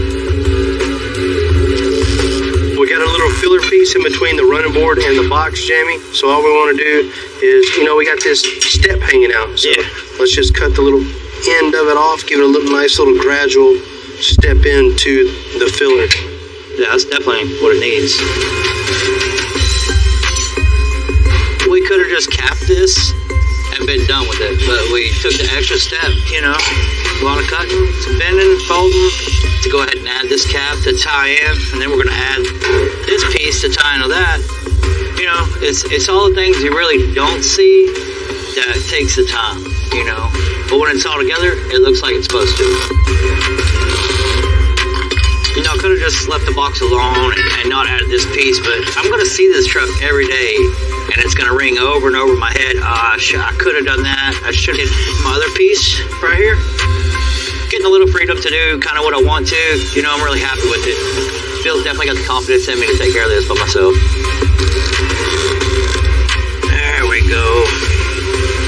I'm happy with it. Bill's going to love it. I'm going to be able to look at it and be proud of it.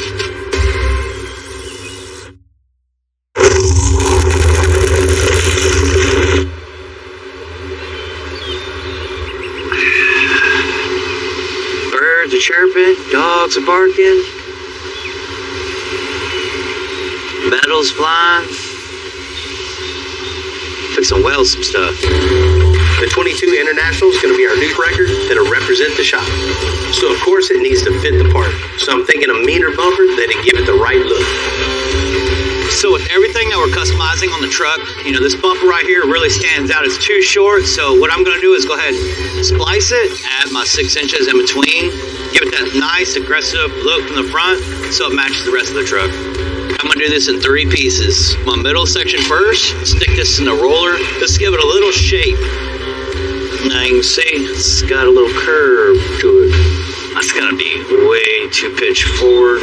The bumper be touching the wheels, probably even pitched down. Edge a little bit right here, stand it back just a little bit more till I'm happy, so I can get that perfect pitch where it's flat instead of just tucking down. Oh, you see me running my hand across it like this. Basically, I'm seeing if my fingernail grabs it. If my fingernail grabs it, I know it's too high. If it's just a smooth transition on my fingernail, I know that's right where I need to be. Then we'll go ahead and start on the sides. Gonna roll out. Man, that's tricky here.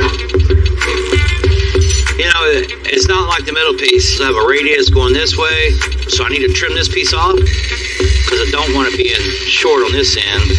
I still want the same distance so the bumper's even all the way down.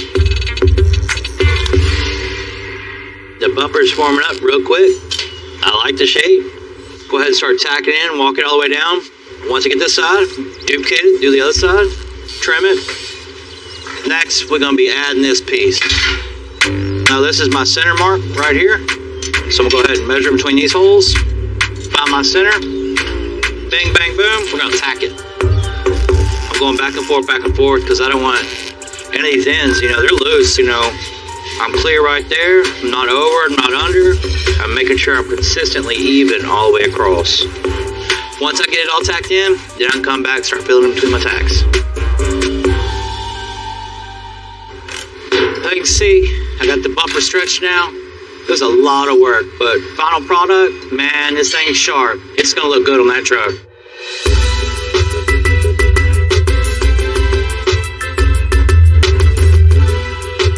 Max is great at what he does. You give him something to do, consider it done. And wouldn't you know, you found that Hellcat for the 60s Willys Jeep. I got a buzz online that Buddy Lynn, who's like a local car collector, he's got one. So I'm over here now to see if we can make a deal and get this thing. Man, finally got you out of here. Yeah, how are you? Man. You got a couple cars out today, don't you? Pick your poison, what you thinking? Wow! I've always heard Lynn was a little bit of a car collector, but I didn't know that it was to this extent. You got a little bit of everything. Got my baby right here, the Demon, baby. We did a lot of modifications to it. Awesome. You know, top end, bottom end pulleys, you know. She's full go fast. She full go fast. This guy's got Jeeps on tracks. He's got a side-by-side rat rods. Then your boy over here did this as well, Justin. Real nice. I think he's got a little bit of everything. Is that a big wheel trike? She did that for my wife for Mother's Day, man. You know, one of a kind. She got good taste. She's happy, I'm happy. That's all about I get to buy what I want to buy as long as she gets it. You're right. Speaking of buying, you got a motor I'm looking for. We got a little something over here for you. You've been waiting on, man. I heard. Check it out. We got it. Let's roll. Being in the car game, you know, you come across everything and everybody that wants to buy certain things. And I happen to have a 2019 Red Eye Motor and Trans. Yeah, there she is, the golden girl. What you been wanting, baby? That's exactly what I've been hunting for. She ain't missing nothing, baby. Wild Hornets, the old Capone HP2. She has a little cam work pulley system. Top end of it's done. You know, whole 9 yards. Red Eye. There we go, baby. That's her. Just putting down, what, 11? 1175. Like I said, by the time you get done with it, 1200. You know how that goes. It's got a whole bunch of oomph in it. Whole bunch. How many miles do you think's on it? Give or take 25, 35. Perfect. Right up in there. Now my question is, what is this going in? It's going in a 1960 Jeep Willys. Wow. Wow. That little bit of Jeep truck for this hump. That Willys gonna do a Willie. I would love to see that though. I appreciate you holding on to it, because I know if I didn't show up and get it, somebody was on the way. I guarantee told me to be here in 20 minutes. If you ain't come, I promise you they was coming through that gate. Well, let's get it loaded up, man. I'll get at your hair. It's all love, baby. I appreciate you, man. All right. That is exactly what we were looking for. This one showed up that just weren't up to what we were looking for, because either it was in a wreck or, you know, it's just been beat to death because it's a race car motor. But luckily this one looks really well taken care of, and that's a little bit less pressure on this build now that we found the heartbeat.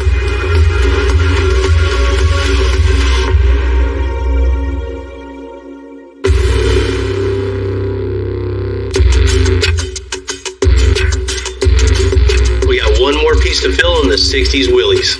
It's also the biggest piece, that roof. Wouldn't you know, our old parts coming into use again. Does that look like a top to 59 Caddy to you?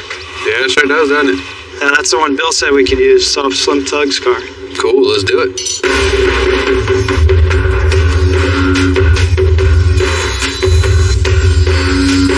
We left a little bit extra on the sides just in case, because it's better to have it a little bit too long that we can trim it to fit. So let's see if it comes off here. Alrighty. We're gonna take the roof skin over here. looks like we're gonna cut it about 10 inches. This is a little bit better way to do it because you're not welding so much in the middle of the skin because it always wants to sag. And under there with the dolly, and it just takes forever. It's doable, but it's kind of a waste of time. Looks better already, huh?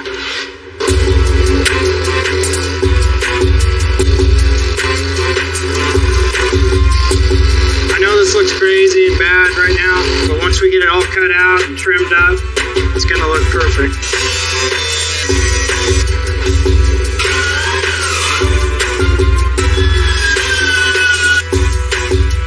Let's see how. It fits perfect. That's just the way it goes, huh?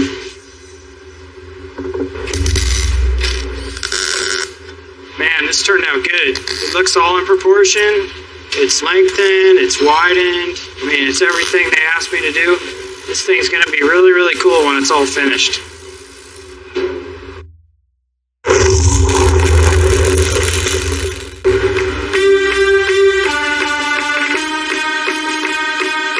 Bob killed it on the metalwork on the 60s Jeep. One and the body guys, they got after it as well.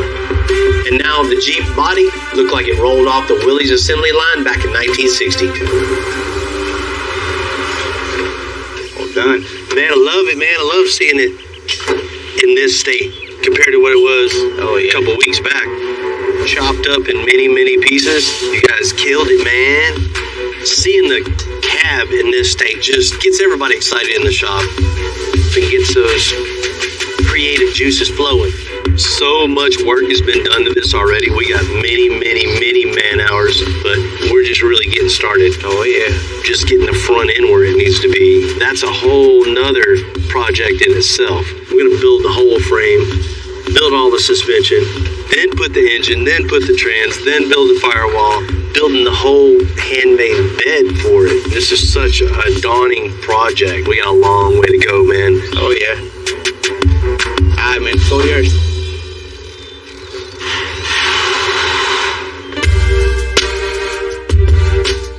You know, if you're not from Houston, you may not know it can get really cold in the winter. And today, it's going to be freezing. So we're trying to make room to fit that big old International inside, where we can make the custom toolboxes.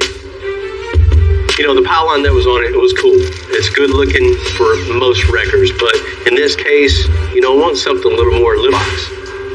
One of the major challenges in this is getting the look right, because you can just build a box, put it on, and just totally ruin the look of the truck. I got my piece of aluminum square tubing soapstone on it, and I'm just going to trace around the cab so it goes along with the rest of the truck.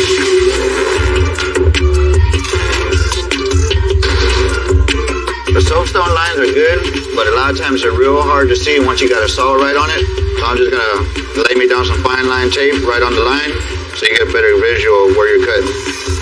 A little bit of dish soap helps the aluminum from sticking to the blade, clogging it up. Helps lubricate it, keeps it from sticking.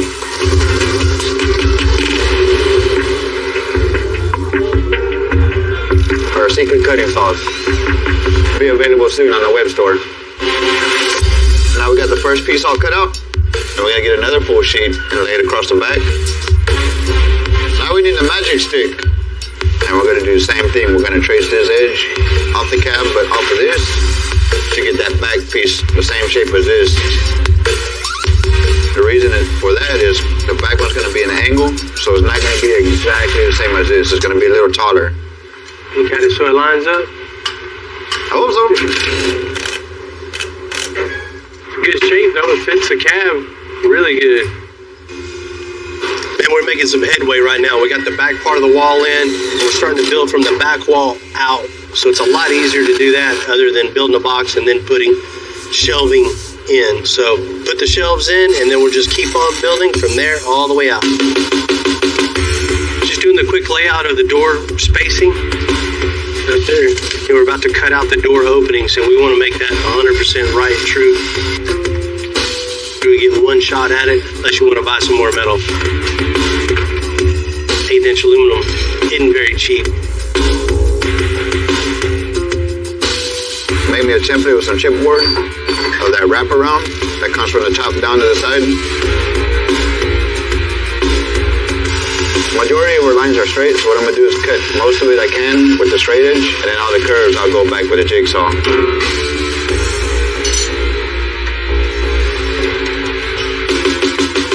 That fits really, really well.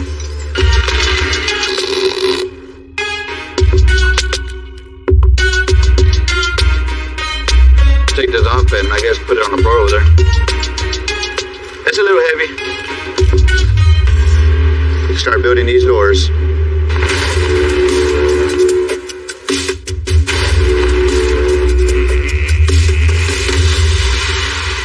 got all the door frames welded in place, sanded and smooth. All I need is this measurement here. So our door is going to be about 21.5 inches. We got to overcut it about 3/4 of an inch on each side and top and bottom. That way we can cut the corners out, break each side, and it'll give us a partial box.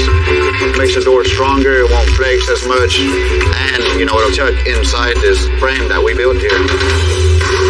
Now all we need is a little handle right here to lock it, keep it from opening up while you're driving. Kind of hard to believe this all started off on just flat sheets of aluminum.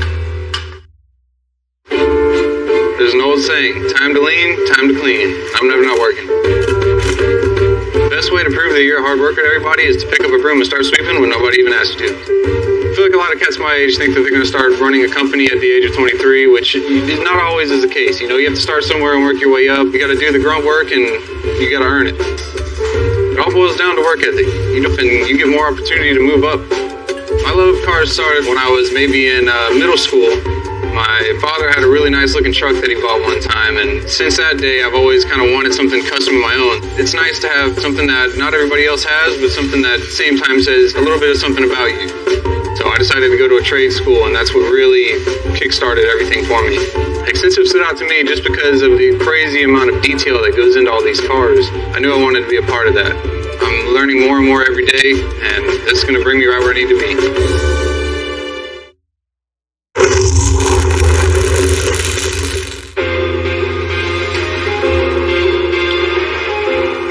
Parts we made for the 22 International are coming together. John finished the toolbox. We had it all color matched, and it looks great.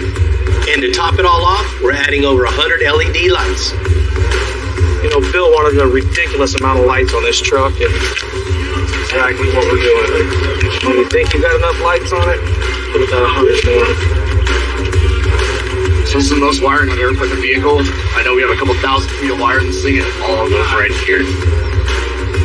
We spent a ton of time on this record so far, and I've been wanting to show off what we did.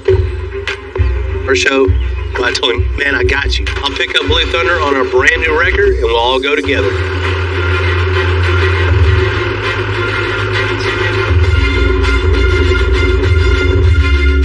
Look who's showing up already. Lord, look at this thing, man! Look at that bumper! Those lights, man! Whoa, look at those toolboxes! Damn! You did your thing here. What you think, man? Man, that's gorgeous. That's not the same truck that we just built? It don't look like it anymore, right? You guys are phenomenal in doing what you're doing, but, you know, just had to take it to the extensive level, you know. We make sure that it works good, you make sure it looks good. Yeah. You know, you never really know how someone's going to take it when you take their work and work on it from there. But, you know, these guys really appreciate what we do. Look at this, man. Oh. You know, to have someone like Ryan admire the work that you do, you know, that's a high honor. Man, look at that. All the lights on the foliage and everything, it looks really great. One of the first things I wanted to do is fill in that big void where the batteries were, the gas tank. You already have the toolboxes in the right spot. Tenuous box pretty much from the front wheel all the way back to the back. And of course we had to split the bumper and make it lower too. So it just looks a lot meaner when it's coming down the road at you. It's beautiful with the stretch and the molding in there and color match? You know, I wanted to get rid of all the chrome and just make it all look the same, all the way front, all the way to the back. Man, it looks wonderful. We built a lot of records, like a lot, but nothing like this one. This one is like gorgeous. Oh, what you doing my pylon, man? Had to change up a little bit. Hey, it was cool. But I was envisioning something just to totally cover up the back of the cab. You know, I'd like a little more extra storage. So, you know, we built the toolbox to match, you know, the body itself. You built that by hand? That's all handmade in the shop, man. Every bit of it. I think I need to order like 12 of them from you, man. We can make that happen. That toolbox setup really flowed together, and for functionality, it's really, really perfect for the truck. Once that was all built, we just had to finish it back up, put the light bar back on the top, so it's a legit tow truck now. Speaking of, you ready to get Blue Thunder loaded up? Hell yeah, let's do it. Everybody at the shop kills it. I mean, working late, but, you know, a team comes together, cool stuff comes about.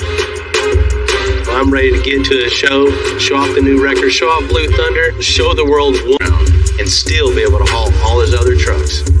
We're making one of the longest frames we ever made. New, huge 4-link and incorporate the gooseneck hitch in.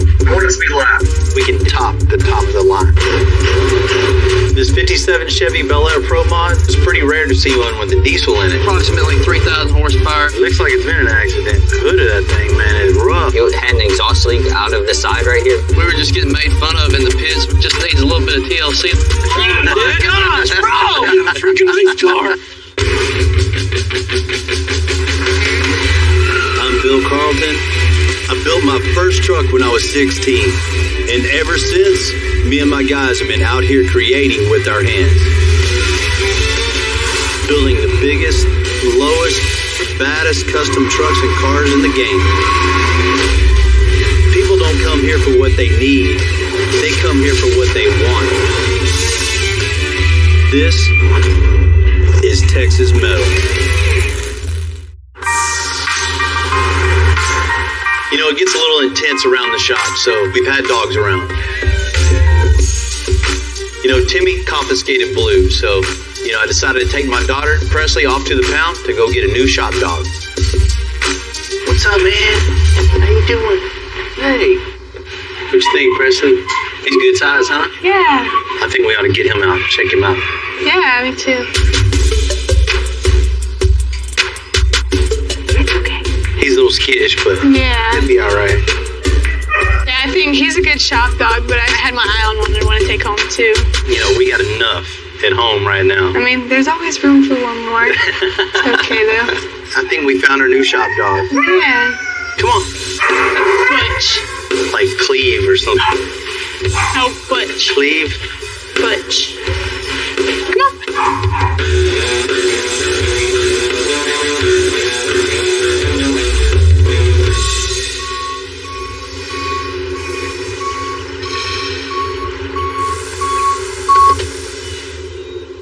You know, I always get excited seeing a new project roll in. You know, you always hear talk on the phone, hey, I'm going to bring you this, I'm going to bring you that, but, you know, it's never real until the project actually gets onto the property. And seeing this thing backed up, I'm ready to get going. Made it, huh? Yes, sir. So what you going to do to this thing? Man, I don't even know yet. No? I guess I'm going to have to get with the owner and really see what's going on, right? I was expecting a new dually. I didn't realize it was a brand new dually. You know, it's a beautiful, beautiful 2020 GMC Denali dually. One of my personal favorites, just seeing a dually come in. You know, he's got the right idea. It's going to be nasty. Man, I appreciate it, man. Let me know when it's done, bro. You got it. All right, bro. This 3500 Denali dually was shipped from the owner in Kansas City with a top-of-the-line 6.6 turbo diesel. It's a good-looking truck. It's a beautiful truck. You know, I can't wait to talk to him to really see what we're doing to this thing. It's going to be a great, great project. JD, what's happening? Yeah, hey, what's going on, Bill? Another day in paradise here at Extensive. Oh, yeah, always. Man, we got a big white GMC dually outside with your name on it. What's your idea here? I'm thinking to lower this one. Set it on the ground. I love dualies. I've had one for years. I've always lifted them. You know, I just love a big 4-door dually with 6 28-inch wheels all the way around this thing, flat on the ground, with an addition of air suspension. You know, I'm ready to shock people when they see this thing. Yeah, I've never seen one of those sitting on the ground. Never even heard of anybody. But, you know, to slam one. JD, you're in the right spot for sure, man. See, I'm excited. How are you going to be using this thing? You're just going to be cruising around every day? You know, are you wanting a tow hitch? You know, we want to take it to shows, you know, kind of represent our company. We're actually towing 2 other vehicles to SEMA with this truck.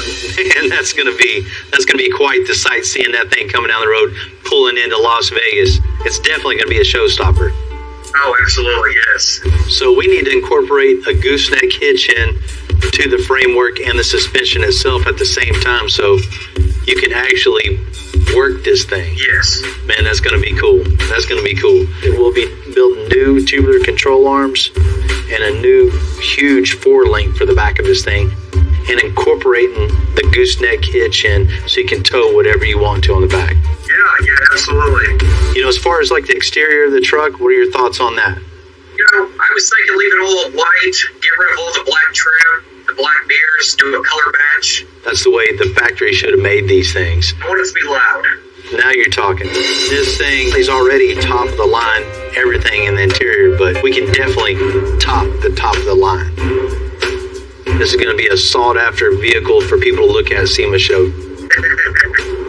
When we pull it in on the lift, we know we're the first ones to cut up underneath this thing. That's a lot of work coming up, man, but we're going to make it happen for you. Yeah, hey, I appreciate it.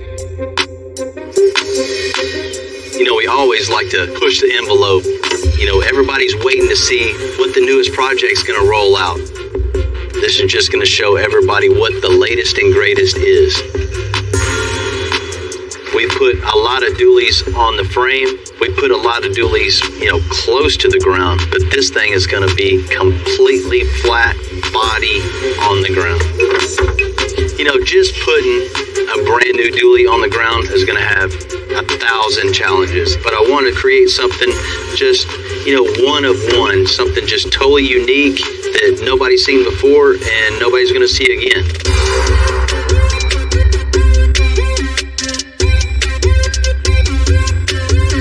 What we got here? Man, customer just dropped this thing off. New dualies look good. They look real good in my driveway. We're going to put this one all the way on the ground. So we don't need this no more, huh? Yeah, probably not. So frame on the ground. Body on the ground. Man, I always love when we put these dualies on the floor. They just look good. They look really good. And not just that. Low. Oh, no. He has a couple other show cars that he wants to tow with this. So hauling 2 cars needs a gooseneck hitch in this thing too. You know, the only way to achieve that on this truck, you already know. Old frame's got to go completely out and build a new frame bumper to bumper. And just cut off all the factory suspension. So you just bare frame rails with nothing factory underneath this thing. And we just start fresh, building control arms, you know, 4-link suspension, and incorporating big airbags in place of the springs and the torsion bars that are on the front of this thing. So is that all we're doing, or is there more surprising? There's a couple more. We're going to upgrade the speakers inside this thing. But, you know, we can definitely do better. Put some speakers outside this thing to really make it way louder and have the speakers actuate out and up so it just projects the sound even more. Low and loud. That's it. Sounds just like the infomercial, man. Well, wait, there's more. You know, on the body, on the outside of the body, you know, it has the black accents around. We're going to pull those things off, slick them down, paint them all body color to really make this thing look finished. You're adding a whole lot to the plate on this one. Let's get to it.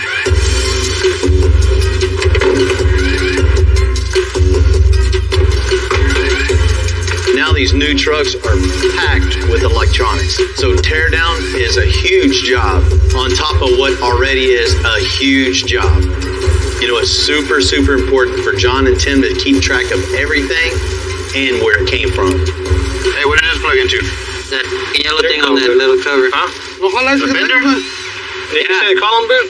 It's a bunch of wiring that's going to have to be modified.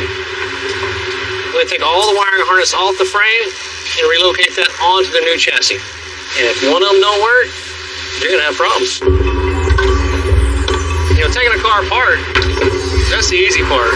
Taking it apart with the thought that you got to know how to put it back together, you got to know what goes where, that's the task. The more thought you put into it when you take it apart, the easier it goes back together.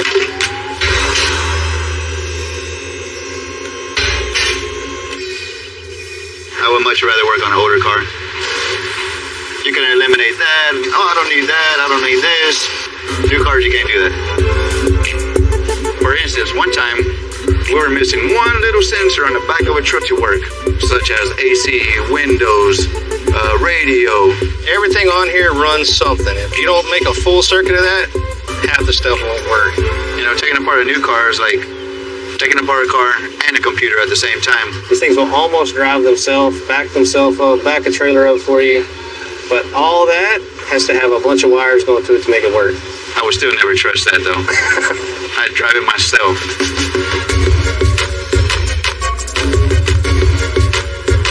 We're gonna put the truck on the rack.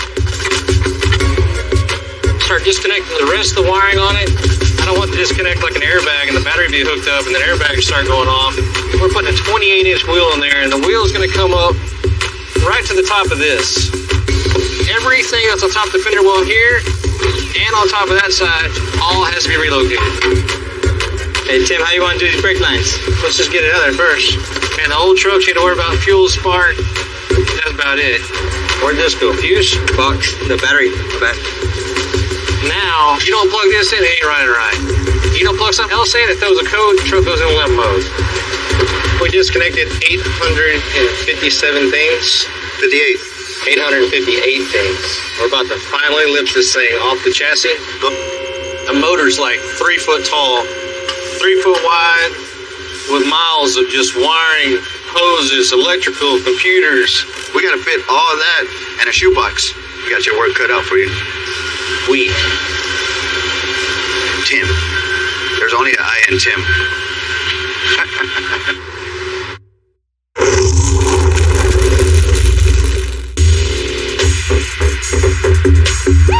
The owner of the 2020 Denali wants to drop this thing on the ground and still be able to haul all his other trucks. So like every other custom frame we built, we're going to make this to give him exactly what he wants. Wow, look at how far the bed hangs down on the sucker. There's a reason you don't see too many of them all the way down. That's it. You know, the center of our axle is pretty much going to be about right here. We're going to cut all this completely out and make room for that brand new frame, the big airbags, and the big custom hitch.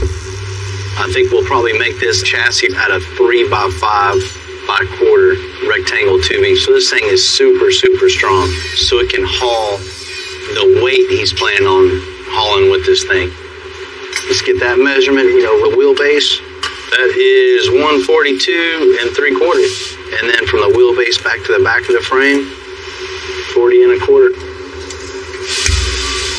Man, this thing's gonna be long.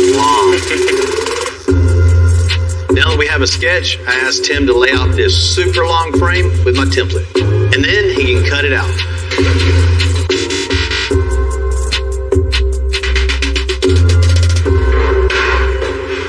You know, with this thing standing up, you really start to get the scope of how big this thing is. We're looking for a frame that's as straight as possible. These have to be exactly parallel with each other, because if that's not right, when you go to do all your suspension and get measurements off the chassis, if the chassis is off a little bit, all your suspension is going to be off a little bit. We're 1/8 inch off. That's not right, nothing else comes out right.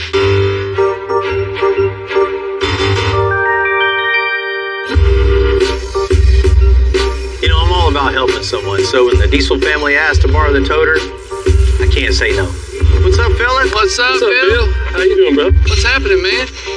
This thing help you out? Oh, yeah, big time, man. Let's get this thing backed up. Get it. We need you to look at. I see the way they're looking. They're definitely up to something. Yeah, we got a big surprise for Bill. I think he's gonna love it. You guys brought your Pro Mod? Man, what you want me to do with the Pro Mod? Man, we knew you were the only person we let touch this thing. Well, shoot, man, let's get it out. Let's see what you got going on. Let's do it. All right, let's do it. Thing's cool, man.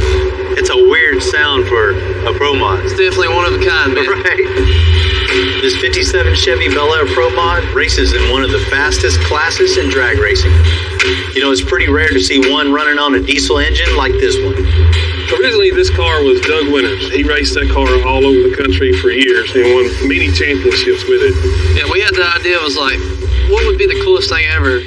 Saw this thing for sale, threw the Cummins in there, approximately 3,000 horsepower. I mean, killer setup. Just needs a little bit of TLC on the outside. This thing would be perfect, dude. Yes, it will. Man, you know, we don't normally work on race cars or build race cars here, but what are you guys thinking? Well, you can tell we got quite a bit of body damage. And my thoughts were, get the engine in it, get it lined out, get it running good before we spend the money on making it look pretty in case we had an accident or something. It looks like it's already been an accident. We want you looking good at the racetrack, man, for sure. So what we'll do, go through getting these gaps lined up and making this thing look presentable. The hood of that thing, man, is rough, huh? It had a blown Hemi in it whenever we bought the car. Yeah. And that's why all that's cut out. In this case, I'll make an exception for a cow hood. This is the only time I'm going to make this exception. We don't have the room to not have that. That's the problem. Yeah, that's not an option. I think we need to update the wrap on it. I mean, it takes me back to the late 90s. It's like, dude. Man, it was cool back then. I mean, back then, yeah. So you want to change it up, make it your own, and bring it up to date. Yes, sir. So let's check out under the hood of this thing. Let's do it, man.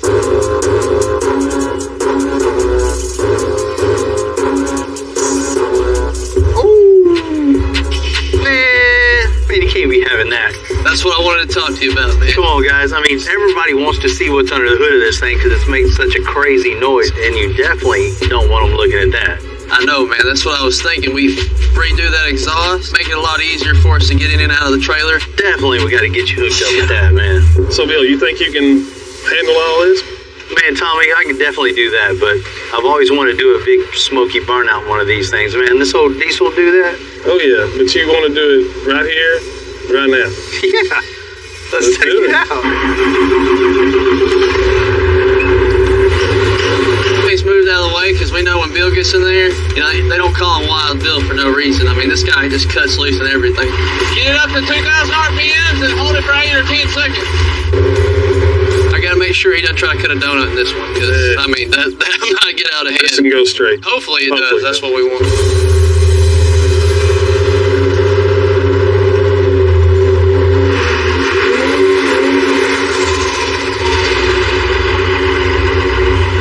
Hell yeah!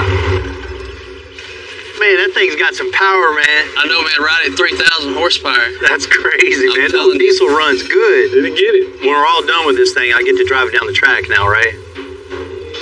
Yeah, man, why not? We can let him make a pass. Man, I appreciate that. Well, you already know, man. We'll get you hooked up with this, man. Can't wait to see what you do with it. Can't wait.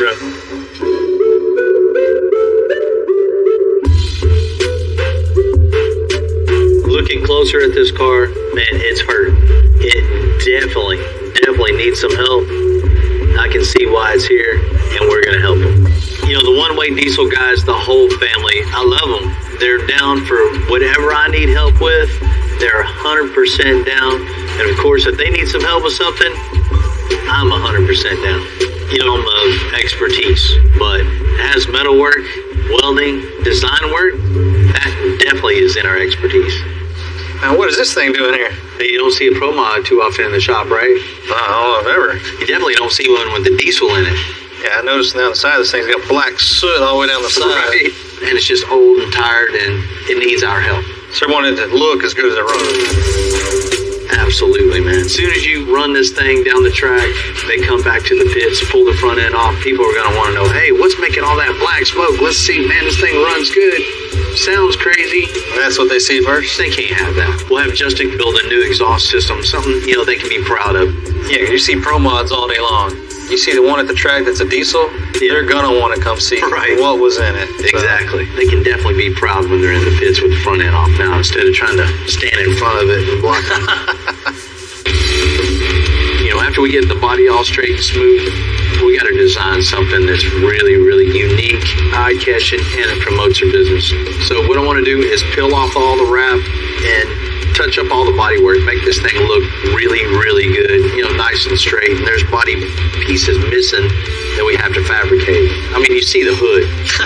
So the hood's been through a couple different motors. Yeah. The time, putting a cow hood on something, you know, this is the exception. You gonna drive it? Hell yeah. You know, this is the first Pro Mod race car we worked on. And man, I love new challenges, and it keeps us fresh. To kick off this build, Justin's going to replace this old exhaust with something way, way cooler and works a lot better. First step is going to be to remove the downpipe. You can see it looks like it had an exhaust leak out of the side right here pretty bad. And the reason for that is because that flange wasn't able to mate to the back of the turbo like it should. And from that point, we're going to see what's the best way to cut this flange off, because we're going to have to reuse this outlet flange.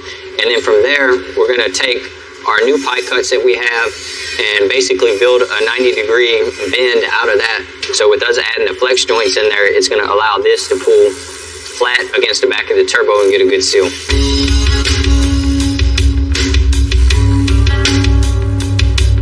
You can see right here where a lot of the black soot is. They had a lot of weld buildup. It was probably pretty difficult to make this weld, which was some of the problem. They tried to get in there with a grinder to get the clamp around it, but it wasn't enough to get a good seal. Plus, the amount of added heat that they put due to the weld caused the flange to warp because of how thin it is. So this table is a flat surface. So now that we have this flange 16th on each side, and that's one of the reasons why you were getting all that smoke blowing out of the side.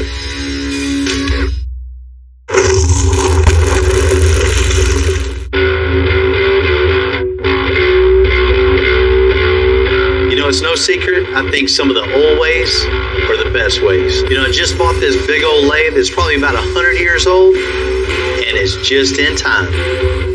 The old exhaust system on this diesel Pro Mod race car had a leak. So Justin's going to use the lathe to machine a new seal for the exhaust. So what we're going to do is try to true this up, make it where we have a nice flat finish again before we start welding on it. You can see machine marks all the way around the flange. That way we know that it's parallel to our chuck. We know that our chuck is flat. Once we flip this flange, these two faces will be parallel with each other. Well, you can see the gap in it now. Things like a potato chip. So if I stop it, you'll probably see the two marks 180 out from each other. What we're looking for is a clean finish like we have here and 180 out. We want the same thing, 360 degrees, so that we know that we got a full flat surface. Now you can see the difference. We know that it's flat now. Since this flange was originally smaller and they stuck a larger pipe on it, you have a separation between the two materials. So I'm going to weld on the inside to tie it in, and I'm also going to weld on the outside to tie it in before I put my 5-inch pipe over it. So I know it looks like a lot of time and effort is going into this little piece, but this right here is the foundation for what we're building off of, so it needs to be right. Now that we got this piece welded up with all the holes fixed in it, we're going to go ahead and tack this top ring on there, get it attached back to the turbocharger.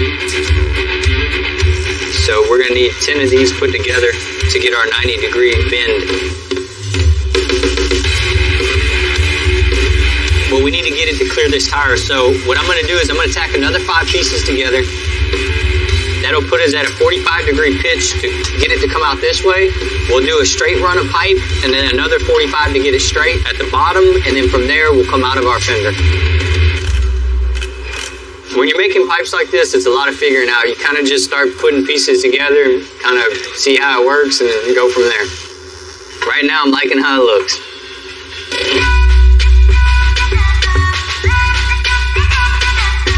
Like Dooley, we're making one of the longest frames we ever made. So every quarter inch is really going to matter. Because in the end, we have to fit the engine, the wiring, all the computers back under the body. And now there's about to be even less room than what we started with. What we're going to do now is center this axle in between the frame rails, front and back, exactly where we need it, so we can begin the mock-up process of the 4-link bars. The challenge here is we don't have a whole lot of wiggle room. It may seem simpler because it's a bigger truck.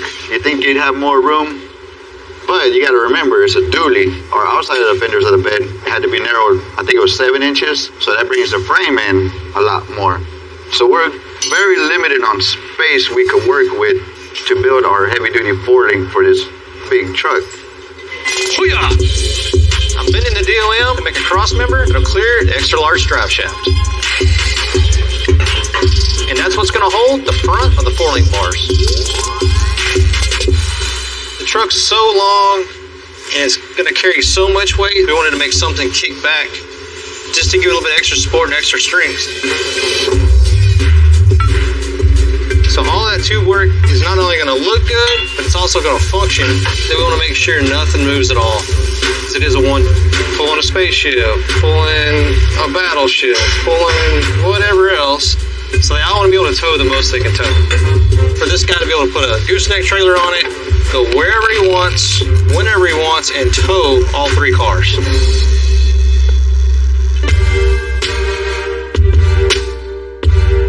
What we got here is one of our four-link bars set up with the axle tabs, frame tabs. What we're going to do is set this up on the chassis and on the axle. Get these tabs tacked in place. Something like that. Typically we would put a bolt here, bolt a nut, hold these 2 tabs onto this heim, set it on the bar, tack it in place. But we're going to put a bar straight through both ends.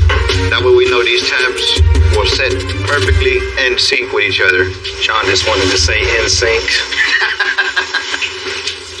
That way, when you look at it from a distance, one won't look a little twisted than the other. You know, they'll all look symmetrical. And that's what we want, symmetry. Starting to come together.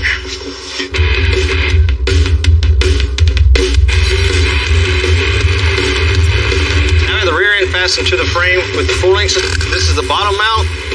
We're going to make support off the rear end of this. And this is what all the rear of the truck rides on. But we're not going to use it as a flat piece of flat bar. We're going to carry the pipe tube work, the theme through the whole truck. And for the weight this guy's going to be pulling, and the durability, and everything that truck needs to do, we just felt better making a connecting back bracket from side to side. It's going to be super strong. And right now it's kind of ugly.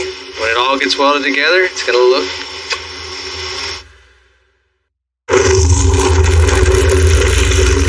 What's up, buddy? So you're the new shop dog, huh? You can come hang out in the trim shop anytime you want, buddy. You usually know right away if a dog's a really good fit for the shop. And man, he's turned out to be one of the best shop dogs we've ever had. Come on. Ever since Cleve has came onto the shop property, he's kind of acted like he run the place in the nicest way possible. But of course, my kids love him too, so we'll see how long it takes before he's at home permanently. Happy to be out of that pound. You know, you can always buy a dog, but around here, we like to give a deserving dog a new chance.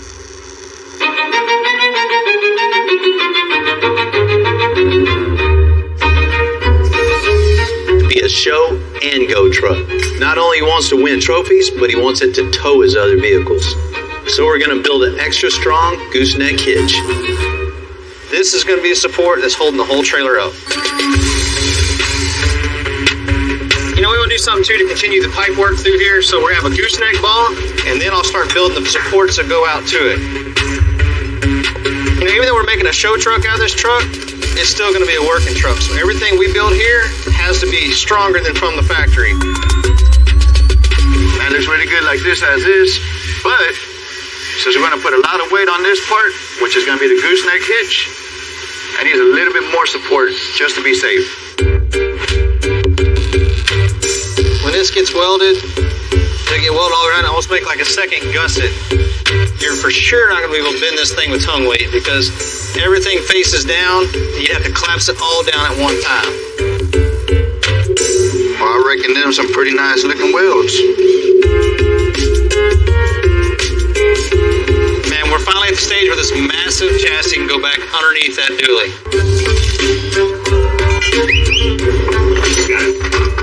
It looks cool knowing that all this started with just a flat rectangular tubing and a bunch of... Just set it down. Man, this right here looks very strong. Very rigid. It definitely ain't gonna budge. You and John did a fantastic job on this.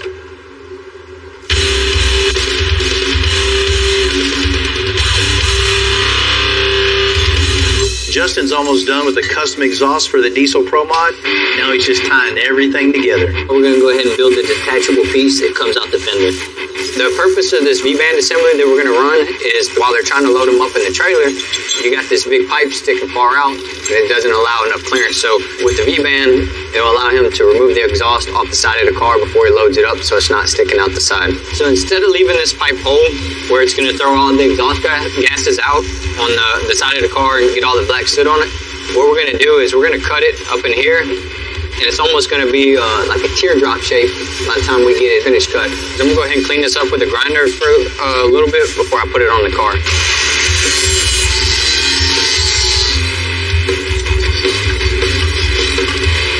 File is more of a real sharp, defined edge all the way around it and like kind of true it up a little bit.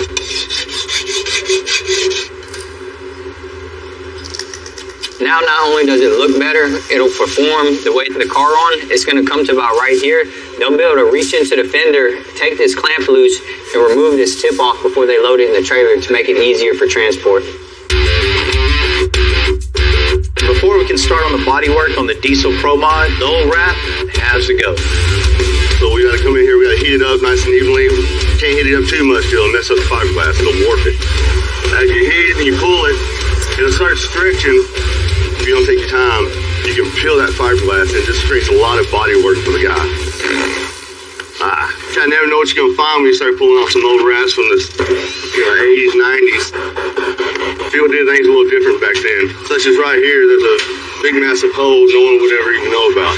But if we ever got a race car in like this that didn't have the problems, the owner's not driving hard enough. They're not out there doing what it's made to do. It's not a trailer queen, it's a race car.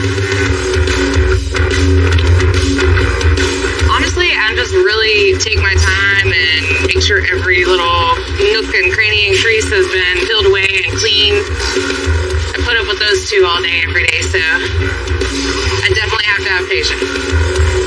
It needs to be cleaned up a little bit, and the guys can get on the spotty work here at the shop, and we'll come in, we'll put the new wrap on it, and we'll make it look real sharp.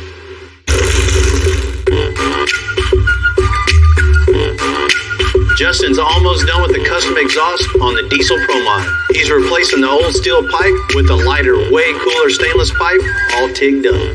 Now that we got our new stainless downpipe bolted up with our recirculation lines tied in, we're going to go ahead and replace this charge pipe. We're going to start from this nitrous plate all the way over to the plenum. This is a lot more than cosmetic. We're going to have a weight savings going from a steel tube to our now aluminum tube. When it comes to racing, anywhere you can save weight is a big deal.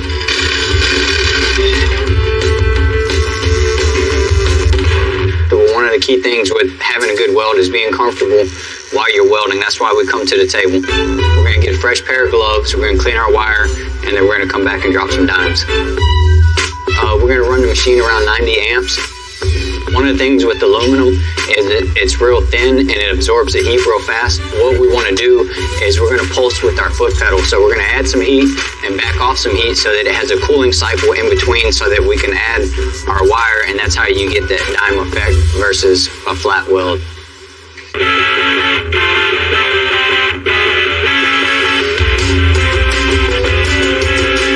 Edgar and the team, they can get right to body work. As you can see, it's all chipped everywhere. The paint's ruined. So what we will have to do here is repair all these fiberglass cracks all the way around the body. Man, this thing is beat up, but it'll be looking right.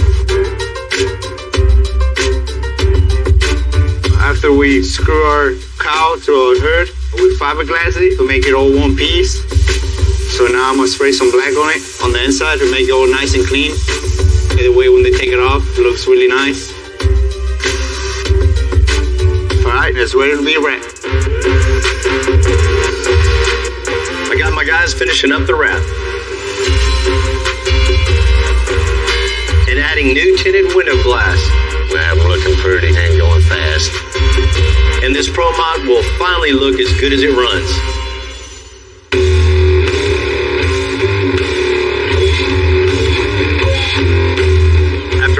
hard work, a late night or two, we're here at Houston Motorsports Park to give the old Diesel family their car back. We are excited, man. Super, man. I cannot wait to see it. What's up, fellas? What's happening, Bill? What's up, Bill? You got good reason to be. Your Pro Mod was running good, but it definitely wasn't looking good. I know, man. We were just getting made fun of in the pits. You know, when you roll up after winning a race and it looks like that, it's just... Like, did you really win at all? Exactly, you know? It's rough. We kind of won. Yeah, I mean, we did, but we didn't. It's been a labor of love. You know, we put our hearts and soul and a lot of money in it. And blood. To get it, and blood. Yeah, you don't get blood on it, it's not fixed right. You ready to check it out? I'm ready, man. Ready. Let's do it. We're so excited to see this thing. Let's see it. Yeah. Dude! Oh my gosh, bro! Oh my god! Do you see that? That is the same car, freaking man? awesome. Awesome. Freaking big car. We got a race car.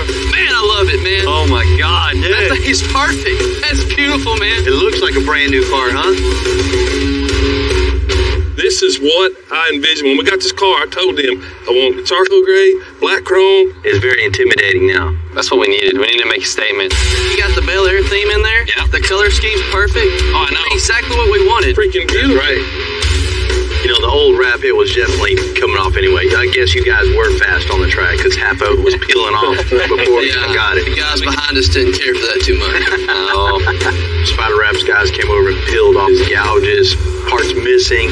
Body shop guys did their thing, made it all nice and straight, filled in the holes. Probably like 10 times more aerodynamic now, too. Yeah, we don't have all the holes in the hood. Yeah, and all that. It's like, I don't even know what to do with my hands. You know, I make an exception this time on the cow hood, right? Yeah, On a race car, it's a little different. Oh, yeah. So it's all molded in now, so it's not So clean, anywhere. You don't have big holes all in the front end. Thank you. Make it look good, You know, right? that helps us out a little bit. Especially at high speed, you kind of want that secured on there.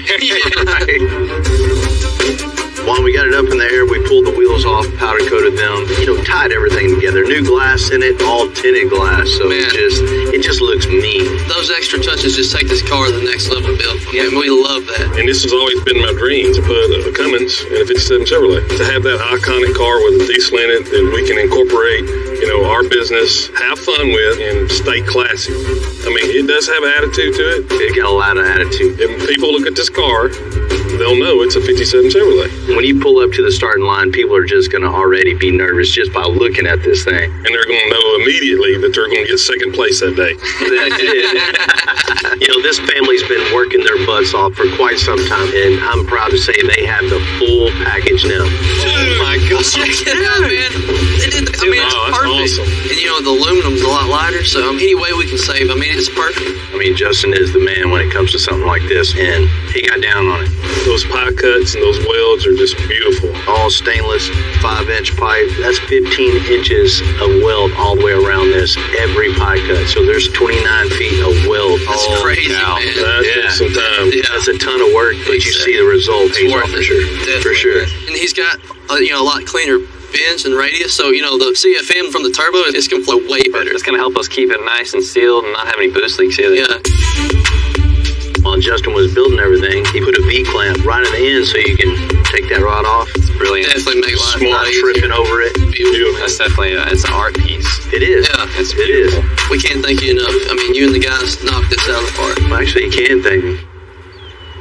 You told me something when you dropped this off, right? Yeah, I did. There's a reason why we're at Houston Motorsports Park, right? I kind of put two and two together. A little drag stick. Yeah. Right over here, I did say you could drive it, man. All right, well, I'm ready. You ready? Your car ready? She's always ready, man. Yes, sir. Let's do it. A lot of people have been asking, where's Mr. Blue Dog? Man, he hit the dog. He's got his own bed, his own bedroom, his own toys. It's like a kid that came from nothing, graduated college, and now he's the CEO of his own company. Right, little buddy. Blue comes to shop every once in a while now just to hang out. I'll bring him up here a couple of days, maybe a couple times a month, let him hang out. But for the most part, he hangs out by the pool on the swing out back. And when I get home, he just wants to hang out and cuddle. It's just like anything. They say that if you do what you love, you never work a day in your life. Well, same with a dog. If you have room at your house, you'll never have a bad day at your house. Here over the last 5 or 6 years, it seems like when a shop dog does show up, he'll get attached to somebody. if you adopt these guys instead of shopping, they didn't ask to get put in the pound. They don't ask to get overbred like that. If you can adopt one of these guys, man, your life will be so much better and they're full of joy.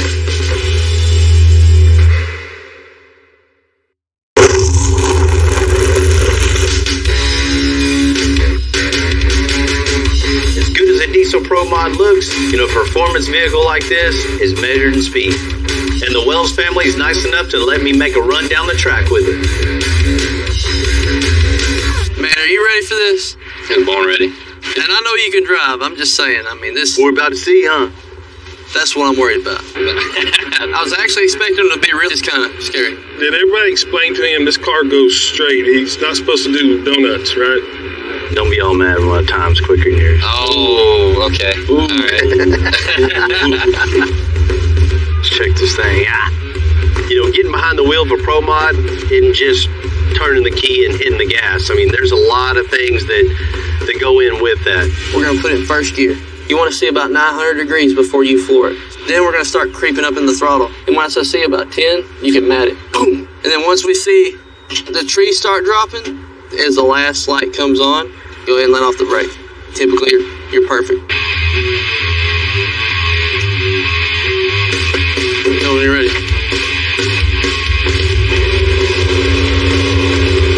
All right, let's see this, man. Come on now, Bill. Oh, okay. All right. Come on, Bill. Keep it straight, a little more. A little more.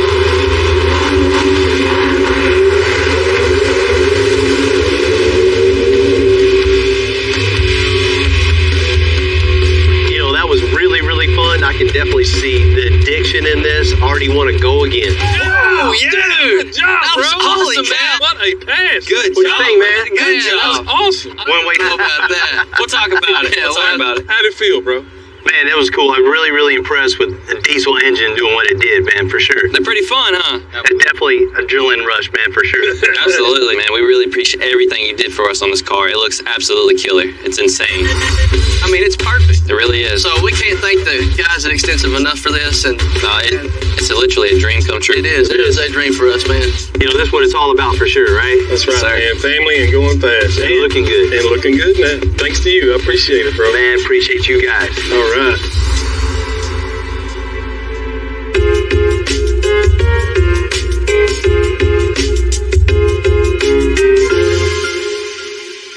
Look what I got, Timmy.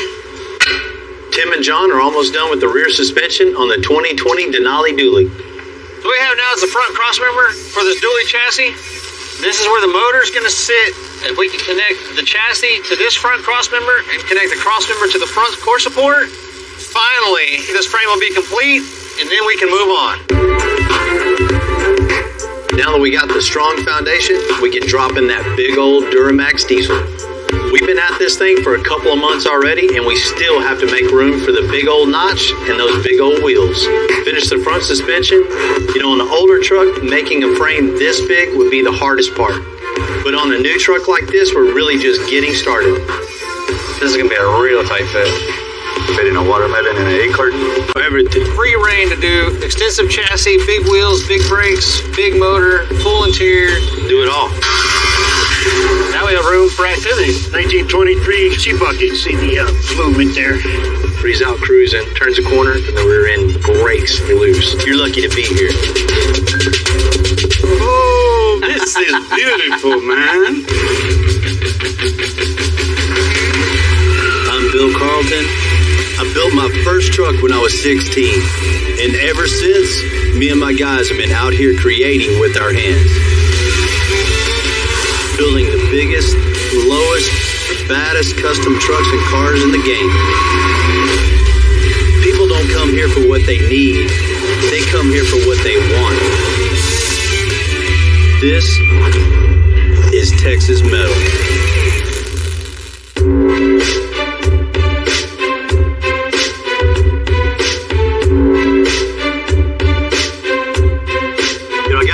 From Mario, first-time potential customer to come by and check out his 85 Chevy. We'll see what he's got. What's happening, Mario? Not much, man. How are you? Hey, good morning, man. All right. Good morning. This it, huh? That's it, yeah. 85? 85. The 85 C10, you know, I love these trucks. I'm a little biased on these because I had one of these in high school. This was my first truck. You know, this truck is what I started messing with. I started learning how to customize on this body style right here. This thing looks like it's in pretty good shape. Yeah, it runs good, but I think it's gonna run better when you build it. So what do you want to do with this thing? Lift it? I want to slam it on the floor. Definitely want it on the ground, huh? Yeah. Heck yeah. These things look so good low to the ground.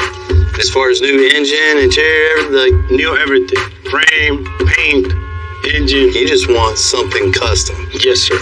And I like that. Yeah. We can build you a full custom chassis, you know, wide 24 by 15s on the back of this. Okay. 24 by 10s on the front.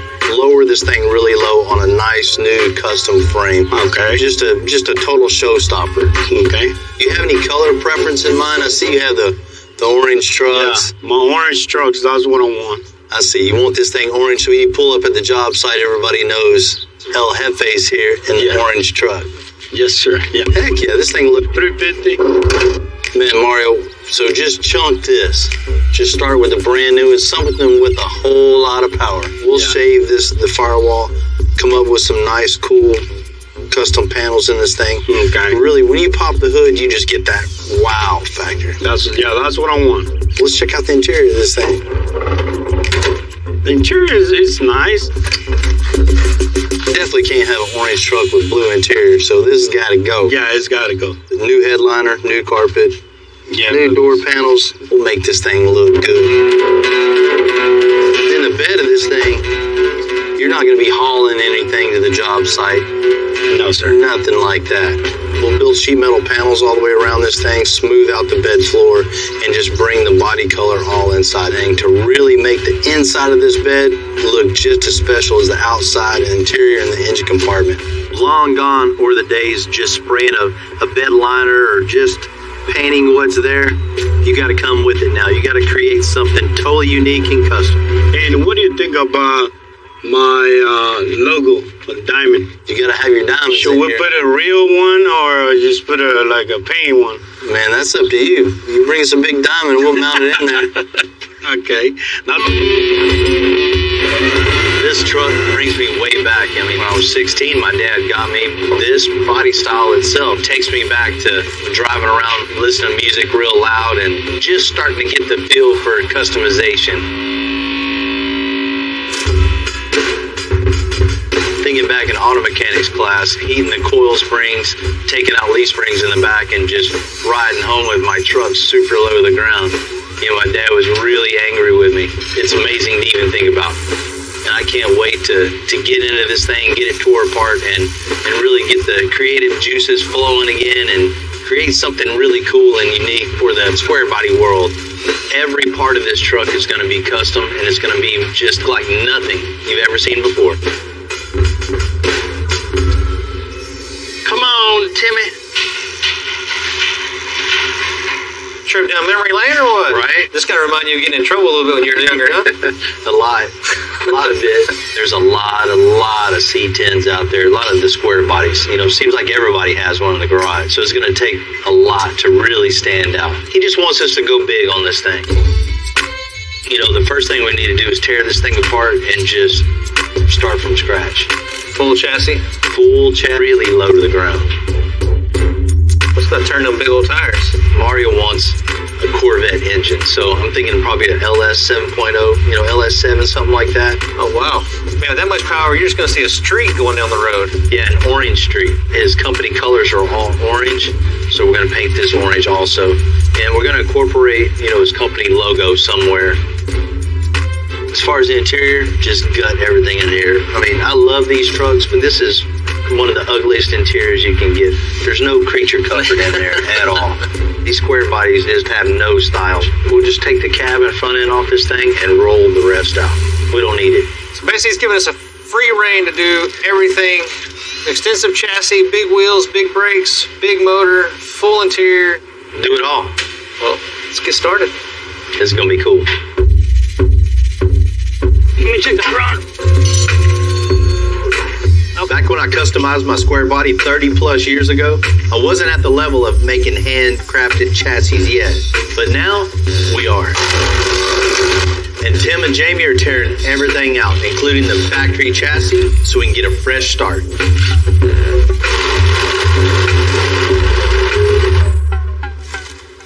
So the bolt right here is normally this is all kind of rotten. It's kind of expected, but got some skills right here. So I'd put this tool to work.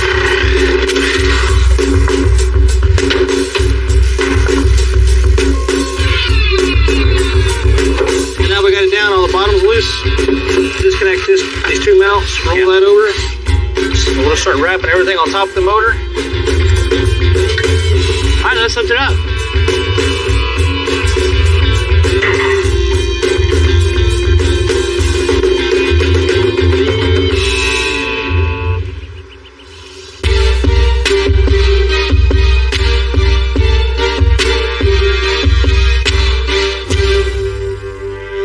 Mario wants this truck sitting on the floor, and a custom chassis makes that possible. So I measured front to back and drew a sketch for Tim and Jamie to get going on. Now this is the frame for that blue square body. You know, the square bodies always look good on the ground with the big tire at the back. You're a square body guy. I love them. You had a couple of them? Yep. Okay, so I'll get everything ready at the saw, and we can get to cutting. We're going to lay the two frame rails on top of each other so we know exactly where they're cut.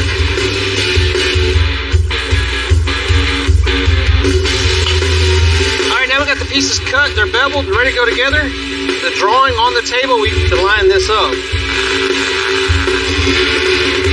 Bam! Done. Now we can undo these clamps, go ahead and stand our frame up, start building it.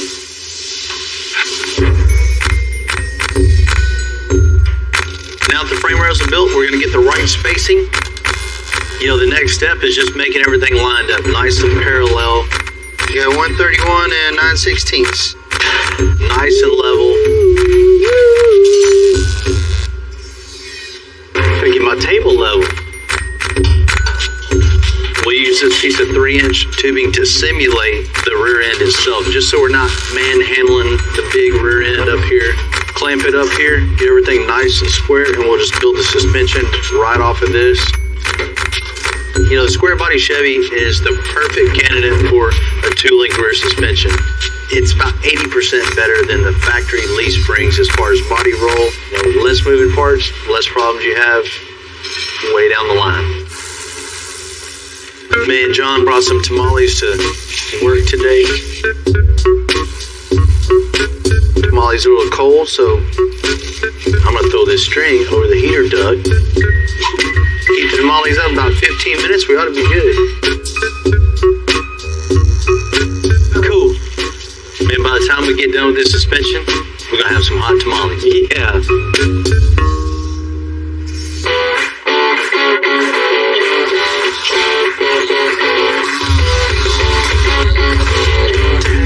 Ooh, damn. You know, frame's a little different.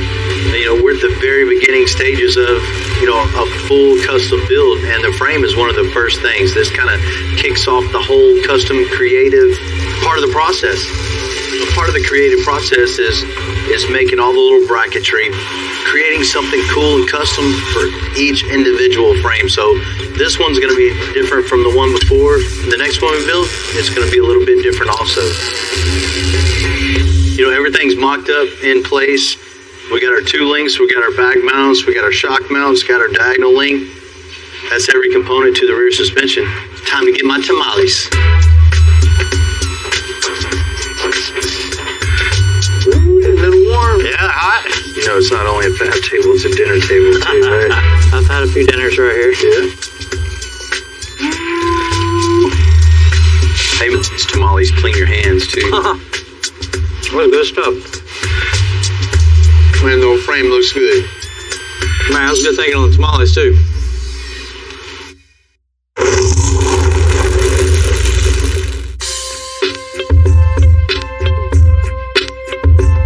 You ready? Oh, back. We finished the frame and rear suspension on the 85 C10 square body on the table. Now we're going to get up under the body and start making those mounts. All right, man, let's get this thing all nice and straight, a string line down to it, and then we start making some cab mounts, and we'll finish it over the front. Coming together, man.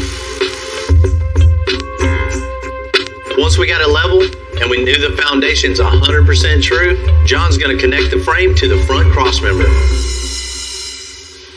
What we're gonna do is build a piece that connects from our under cab frame rail to our cross member. What we're gonna do is transfer this shape to this 4x2 box tubing, and we'll slice the bottom, and we're gonna turn it into a 3x4, and it'll fit perfectly inside there.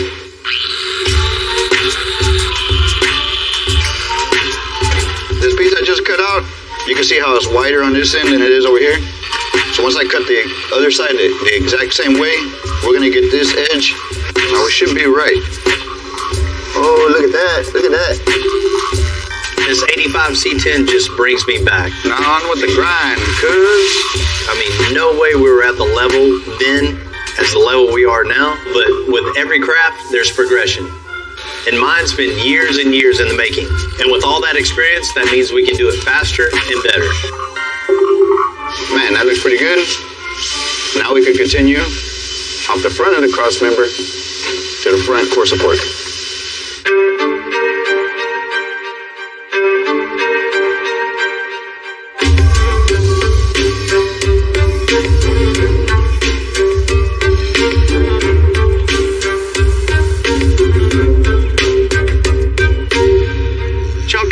Good morning. Good morning. Good morning. 1923 T-Bucket here for you. That's badass, man. It's fun to drive, huh? That's a good fixture. Yes, it is. It is awesome. This is a fiberglass replica of a 23 T-Bucket that comes in a kit. You know, there's not really many safety options, if you know what I mean. It's got a 350 small block in it, putting out 400 horsepower. That's nice in something that weighs what? About 1,300 pounds. Yeah, like a go-kart. Yep. You know, I see it's holding something together, huh? Yeah. Well, I bought it a year ago on Halloween and finally took out for a nice ride. Took a turn, spun the rear end. Man. Crashed it right off. That woke you up, huh? Yep.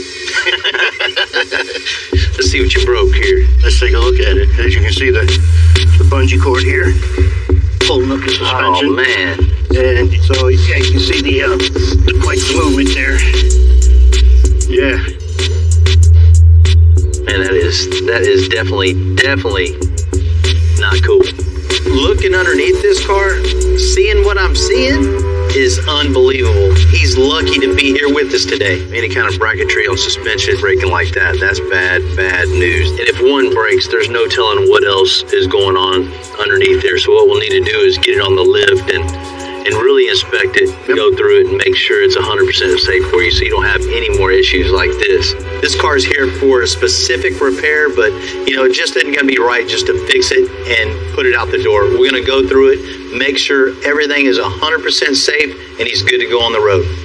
Maybe when we're done, we'll heat these tires up and see if we can test these wheelie bars out. I'm down for that. Let's go do some paperwork. You got it. Sounds good. You know, a custom T-Bucket's just been around, I think, since the beginning of time. You know, these cars have been cool since they started customizing, and, you know, they're still cool today. You know, this car has the bare basics. You know, all you need is some parts and a little bit of skill. And in this case, very little skill. Because this car is built so simple, every component on it is very intricate and plays off another. And, you know, suspension brackets are one of those very important brackets that should never fail. You know, one of the worst things you can do is being broke down on the side of the road. You know, every custom car guy, that's happened to him. One of the most important things you need is that peace of mind in the back of your head, you know, to know that you're going down the road and you're going to be safe. We're going to get old Bill hooked up, and he'll be out cruising again before you know it. He's really dopey. What you think, man? And one tire's a little further back than the other. Needs a little alignment, huh? More, a little bit. Right? Yeah, the guy that owns this, he went on a ride, man. But he's out cruising, turns a corner, and all of a sudden the rear end breaks loose and spins him around. Oh. Yeah, God, he wasn't going down the freeway at 70, 80 miles an hour. Right. You know, back when you were a kid, you were riding a go-kart, didn't have nothing. That's part of the the fun of just holding on real tight and giving it gas, right? But he dodged a bullet on this one for sure. Tim, you know, the first thing we need to do is get it in the shop, get it up on the lift, and let's pull the axle out and just completely slick it. Let's cut all the old bracketry off so there won't be anything there that can fail later. We're going to start just totally fresh, make all new brackets, all out of 1/4 inch, make it super strong so there's nothing ever going to go wrong with this ever again. While it's up in the air, we'll inspect everything just to make sure it's 100%. Give him that peace of mind back. After a traumatic incident like that, you know that's going to be in the back of his brain. Like, oh my God, am I going to wreck again? Anytime you feel any bump, it's going to be... Yeah, it's going to be that way in the back of his head for a while, for sure. Yeah. Basically, we're fixing something that should have been done right the first time that they just sold on the internet for somebody else to be their problem. Job security.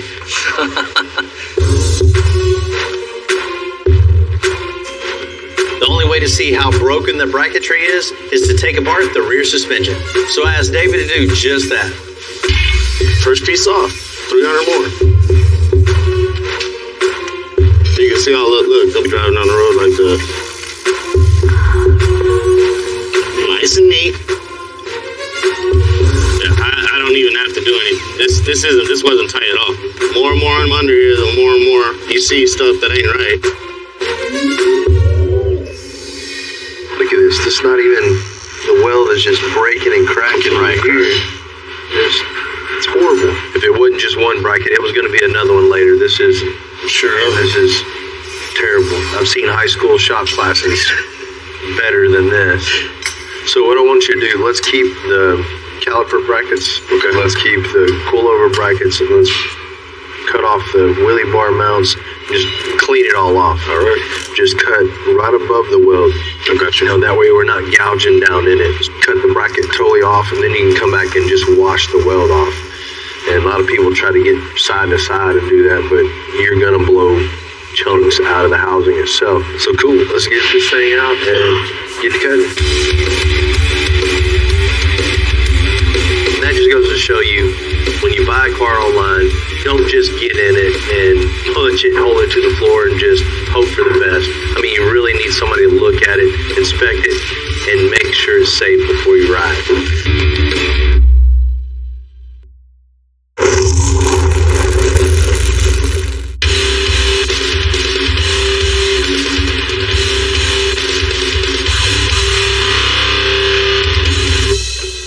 I'm sure that 23 T-Bucket looked good online, but man, we got to completely rebuild the brackets to make this drive straight. We got rid of all the old unsafe bracketry that was on here. The brackets for the coilovers, they're working fine. Just the welds are kind of iffy on it. Jimmy's beveling out the old welds and gonna weld right back over it. So that way we never have to worry about it again.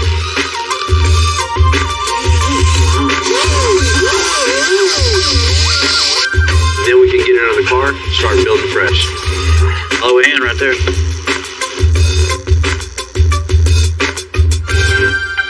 That's the one that broke off. Yes.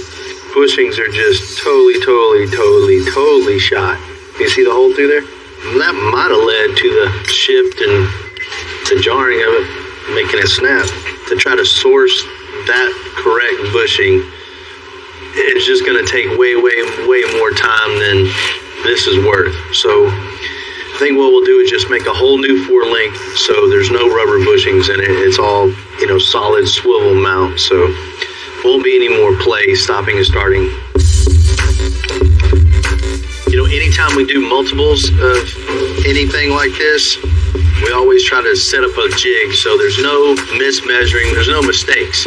Once you have your measurements right the first time, they're going to be right every time. All right, so I'm going to go ahead and cut this 1 1/4, 10.5 inches. That's going to be our upper link bars. Go ahead and cut the ends off so another square. Then I'll go ahead and grab my 10 inches, cut that, put it in the pipe cleaner, sand it, bring it back to Bill, start making link bars.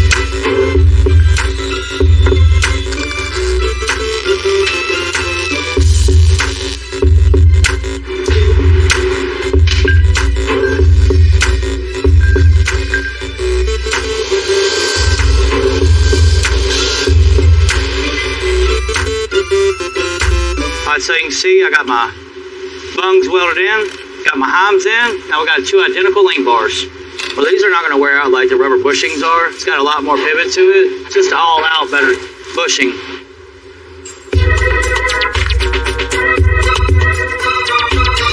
Up the front end on the 85 square body.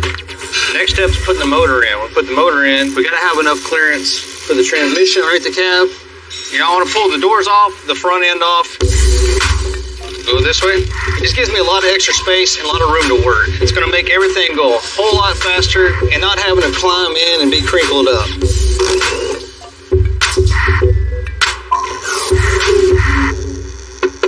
Check out these gems. You know, this tells you how far stereos have come over the years. Somebody in the 80s, this was something that was probably pretty loud. You go down the road and, oh man, check this out. It's been a good run, guys. Time to go.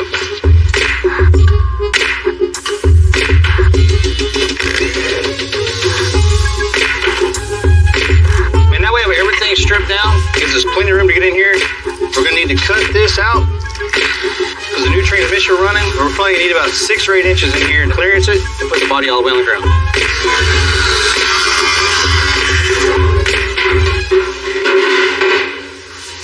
Now we have room for activity. What we're doing now is we're going to clean up this whole firewall. We're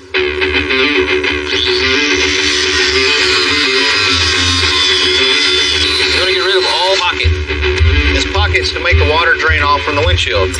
So I'm going to cut below the pocket so that it keeps all this weather tight. No water gets inside the cab. As you can see, Timmy did a nice job of making all these holes. Now it's my turn to go back and fit them all back in.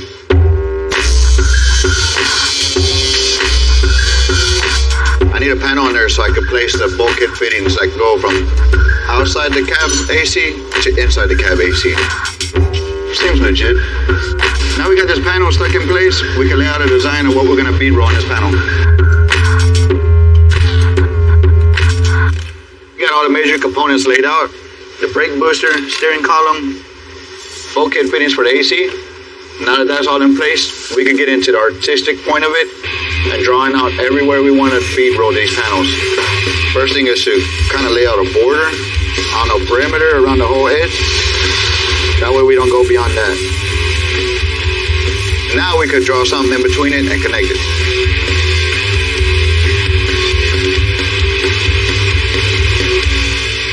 Now we got our designs laid out, we can take it over to the bead roller and follow the rolls on these lines and make some beads. Full throttle, baby. And cut the holes out. We want to keep these plates solid, so when we form it with the rolls, it doesn't over warp the panel more than it should. We have our pattern transferred to give it this 3D contour with the bead roller. Not only does it give it style, it makes it a lot stronger. Now I'm gonna move on to the second one and get these put back on the firewall.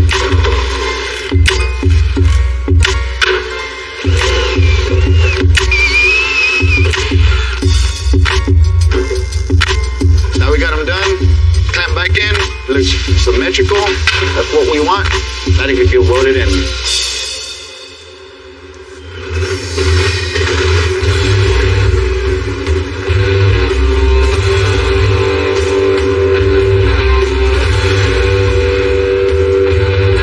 To pick this motor up, put it on the chassis. This big 6.0 LS is going to give this square body some get up and go.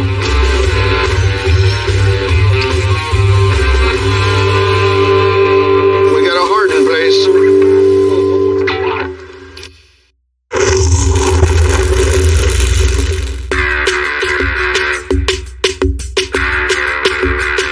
C10, built frame and suspension all mounted, and now the guys are getting going on slicking the bed out.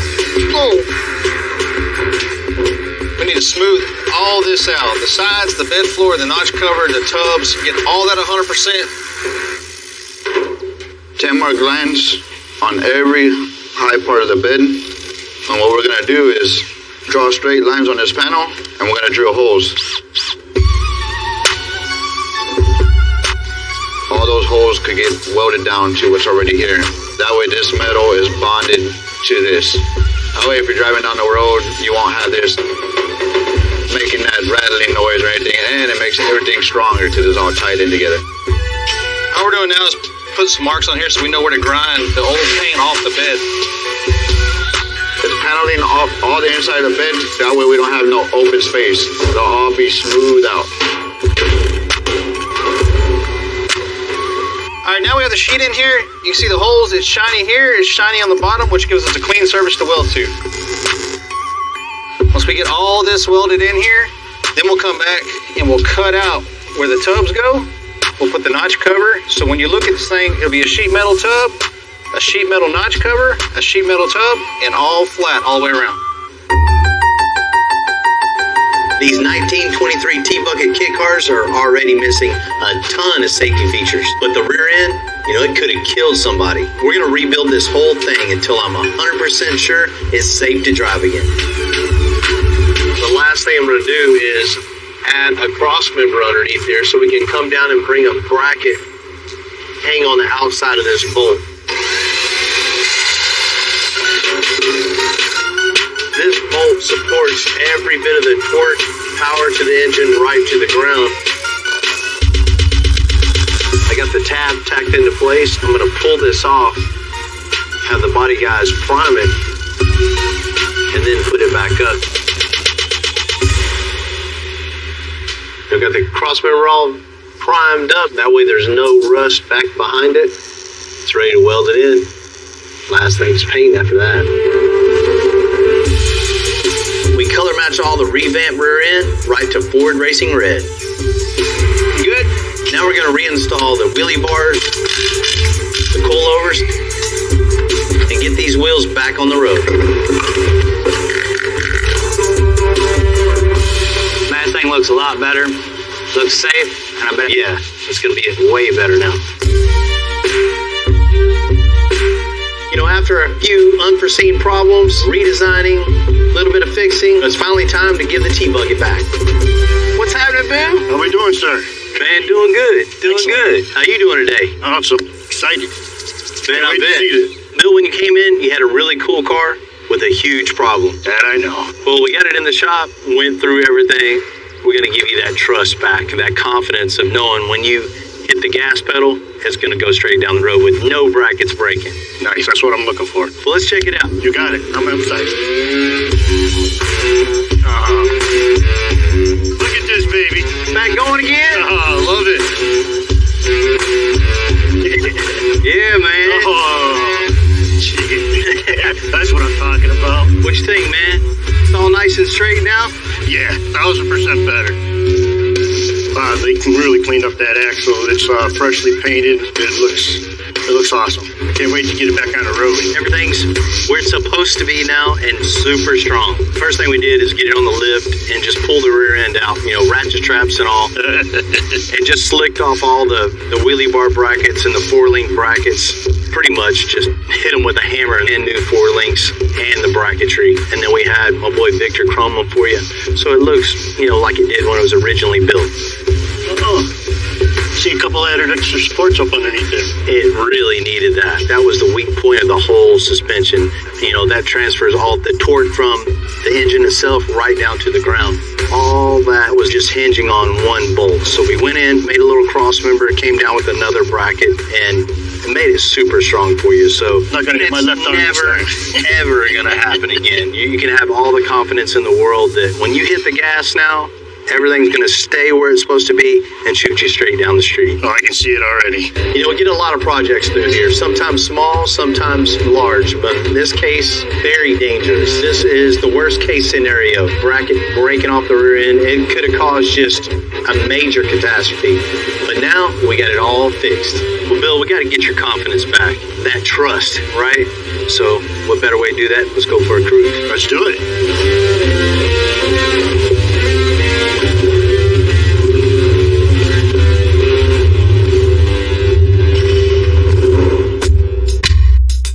It's really satisfying to get the T-Bucket back out on the road safely. And, it's become a tradition. Shame. Since you're new guy at the shop, this is your christening right here. It's kind of laying over one side, so I'm thinking we're going to go up on this side a little bit.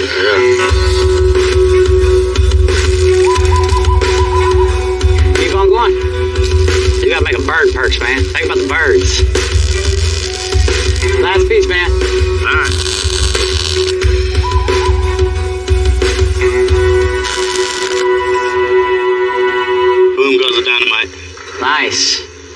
you, man. Appreciate it, man. I'm glad to be a part of it, dude.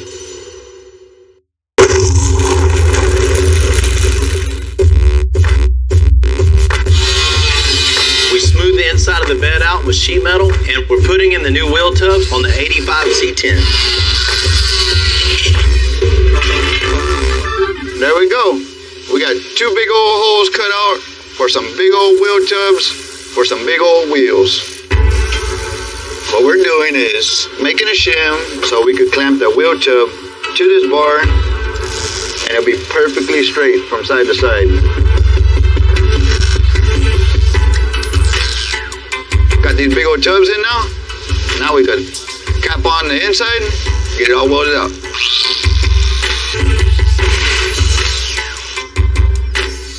Use a scribe that does a fine line that's going to carry this radius 100%. So we cut it clean. We'll put it up here, we'll butt it. It gives a nice clean weld and it's a nice fitment. Now we have the bed sides, the bed floor, the wheel tubs, the tub fillers. Everything's tacked into place. It looks really good and it's time for a whole lot of welding. 14 3/4, 2 tons. John and Brian are making some killer sub boxes and kick panels. So got the 85 square body C10 ready to go. So what I'm gonna do is I'm gonna start with the subwoofer enclosure. With that, I'm gonna try to keep it as small as possible. We're gonna make 2 enclosures, tuck them into the corners. Got my template made for my kick panels. Let's transfer this into some 1/4 inch, get my first base for my kick panel mounted up. Kick panel is down by where your foot is, where the emergency brake goes. These are big blank areas in this 85 Chevy, so we need to cover them up with something cool. Next thing I gotta do is take my 3/4 inch MDF that I'm using for the baffle, and I'm gonna kerf it. That way I can get it to make that nice curve around the front of the box. Indy wood. Get that nailed in and we'll get the hole cut. So these little chunks, so that I can get it to roll with the curvature of this kick panel here. And we'll trim it all down, shape it, body work it all in. So we got the holes cut out in the box. Kerf looks beautiful. All we gotta do now is close up the wedge on the top. We'll be ready to get it molded in and wrap it and send it out the door.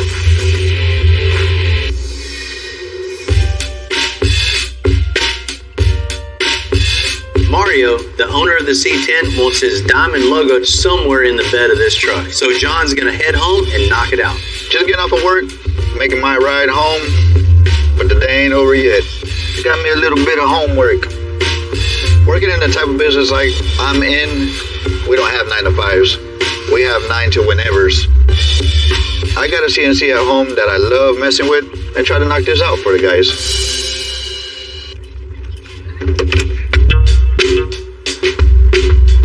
So welcome to the beginnings of my man cave.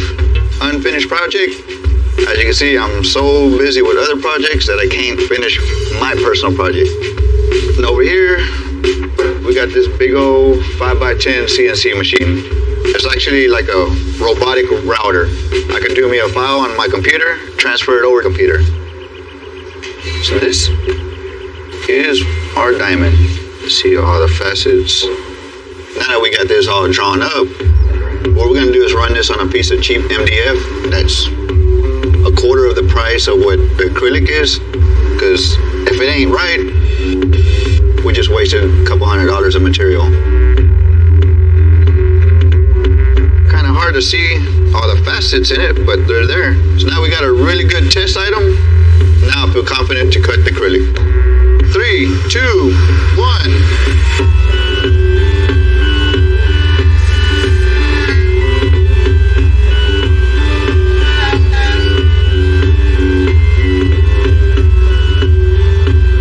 Ready, folks?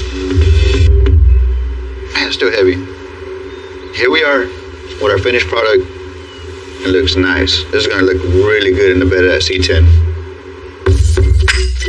We're done with the metal work on the bed, so we're gonna move it over to body and paint. Everything's being painted in Mario's company color, orange. Catch some attention with this color right here. We went with the light tan color powder coat on the frame to contrast all that orange and match the interior perfectly. Get all the components done. This thing should be a roller pretty quickly. We officially got a rolling chassis. We're about to make it roll. Set it on the ground, get that engine on. One thing I've learned many years ago, no matter how long you work on a build, like the months and months on this 85 C10, the last little bit is always the hardest. But it also can be the most satisfying when it all comes together. I know Mario's gonna love this truck as soon as he sees it. Now, when a lot of people say they work on cars, this is working on cars. I work to work on cars. I come home to work on cars. Hell, when I sleep, I'm probably still working on cars. My hands are probably still moving, turning wrenches. Up there we got a customer's car. That's a full total build from the ground up. Starting with the frame, suspension, engine swap, fully painted, full interior, everything brand new. Over there I got my other car, my 95 Cadillac Fleetwood. That used to be really, really nice until I had a little accident with it. This was one of my first candy paint jobs with all the graphics and metal flake and pinstripe and all that stuff that I personally done. You can see the interior panel there that holds all the speakers. That paint job just flows all the way into the car. It's a good friend of mine. We're installing a vintage air AC in it, power steering upgrade, brake upgrade, and while we're at it, we're putting a little bit of music in it for him. What can I say?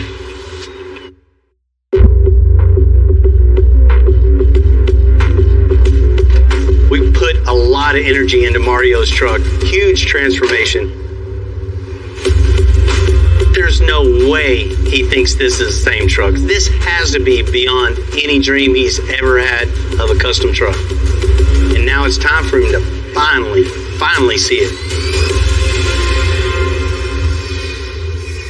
Mario, what's happening? How are you? How you doing, man? I'm okay. Man, I know it's been a while, huh? Yeah.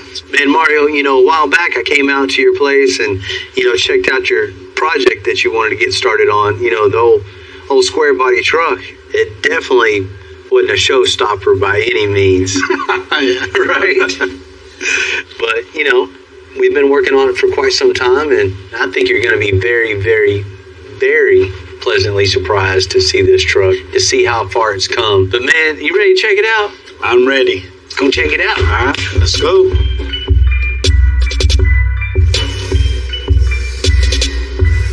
Ooh, it's beautiful.